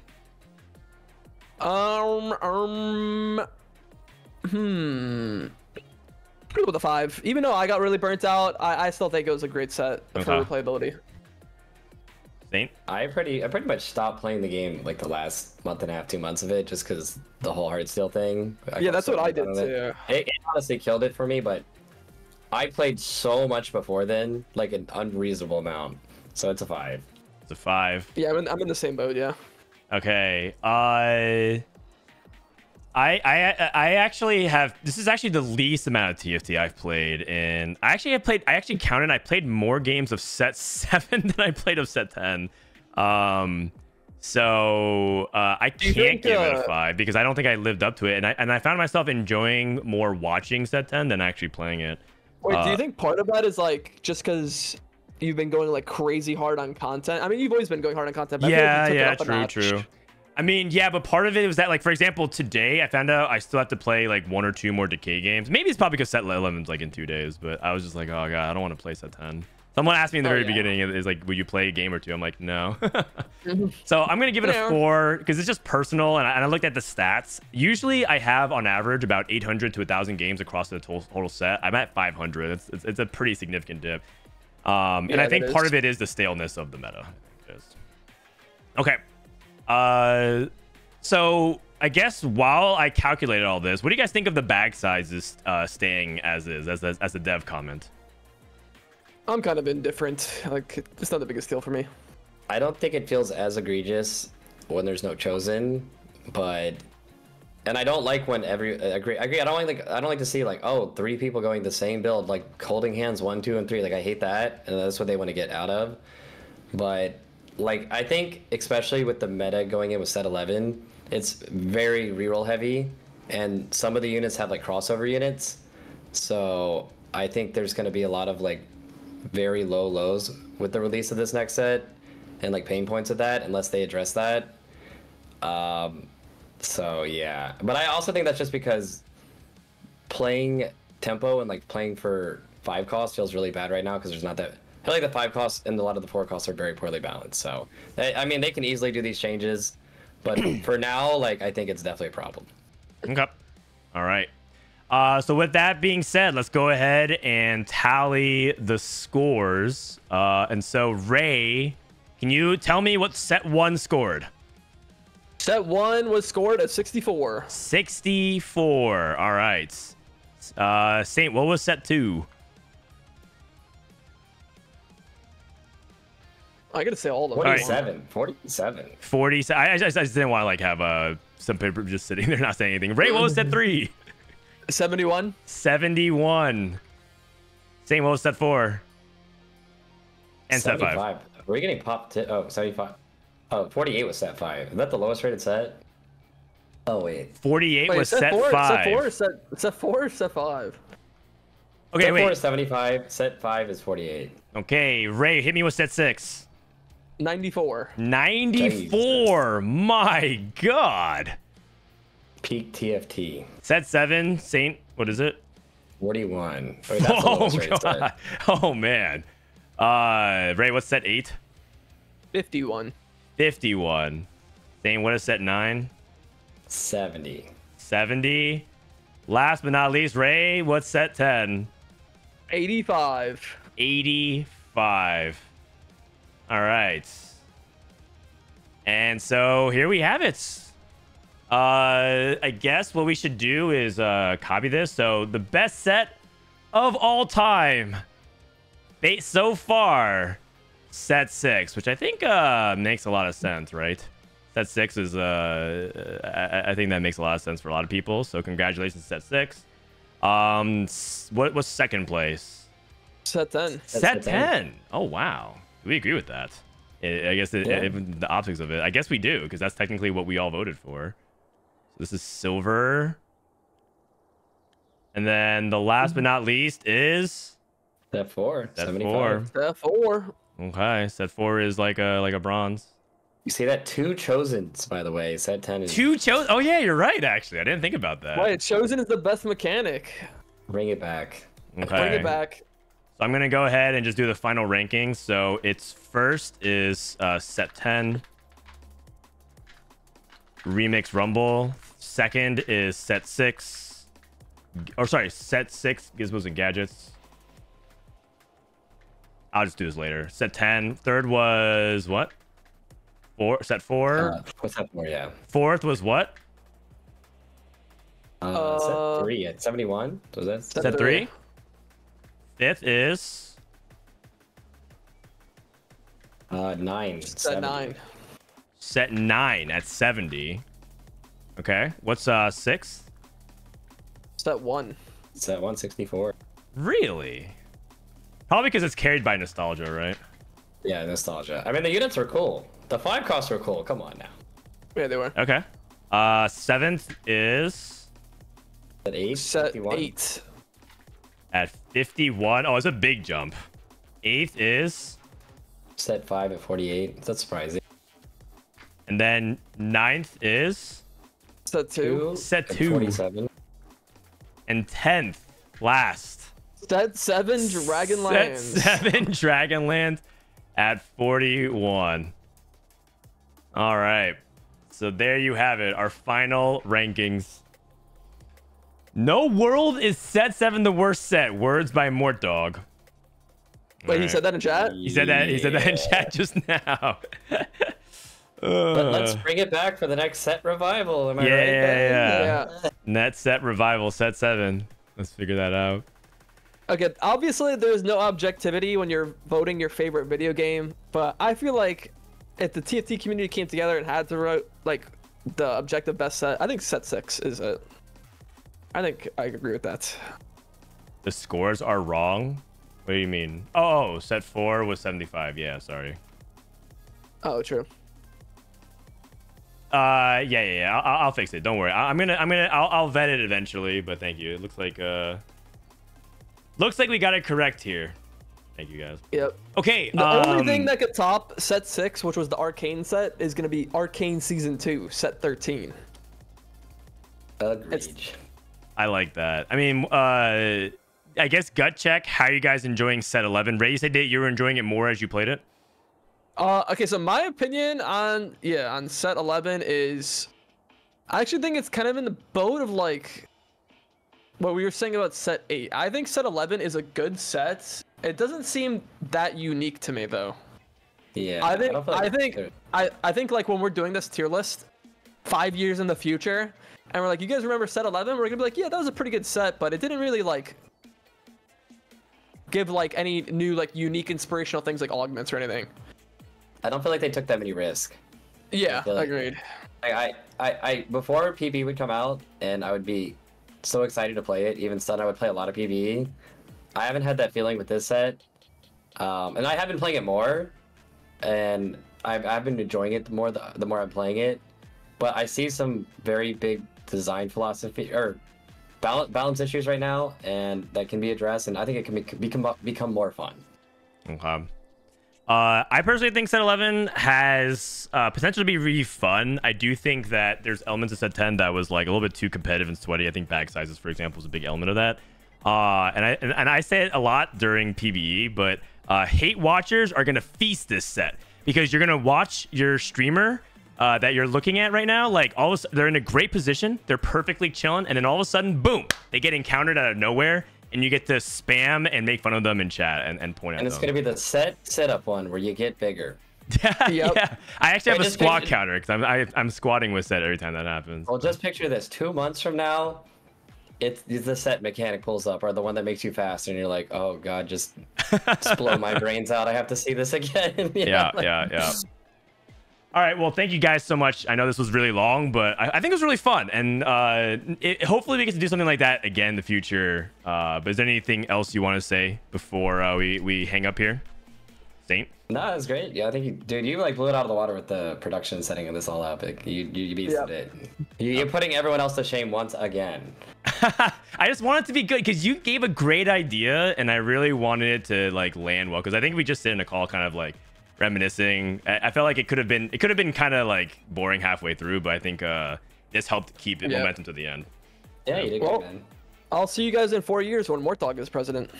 Yeah, we'll do it again in 4 more years after we get like 15 more sets, something like that. All right. Ray, anything else before we hang up here? No, it was just a lot of fun. Thanks for having me. Per All right. usual. Okay, thanks guys. I'll see you guys next time. Peace. Hey, Peace. take care.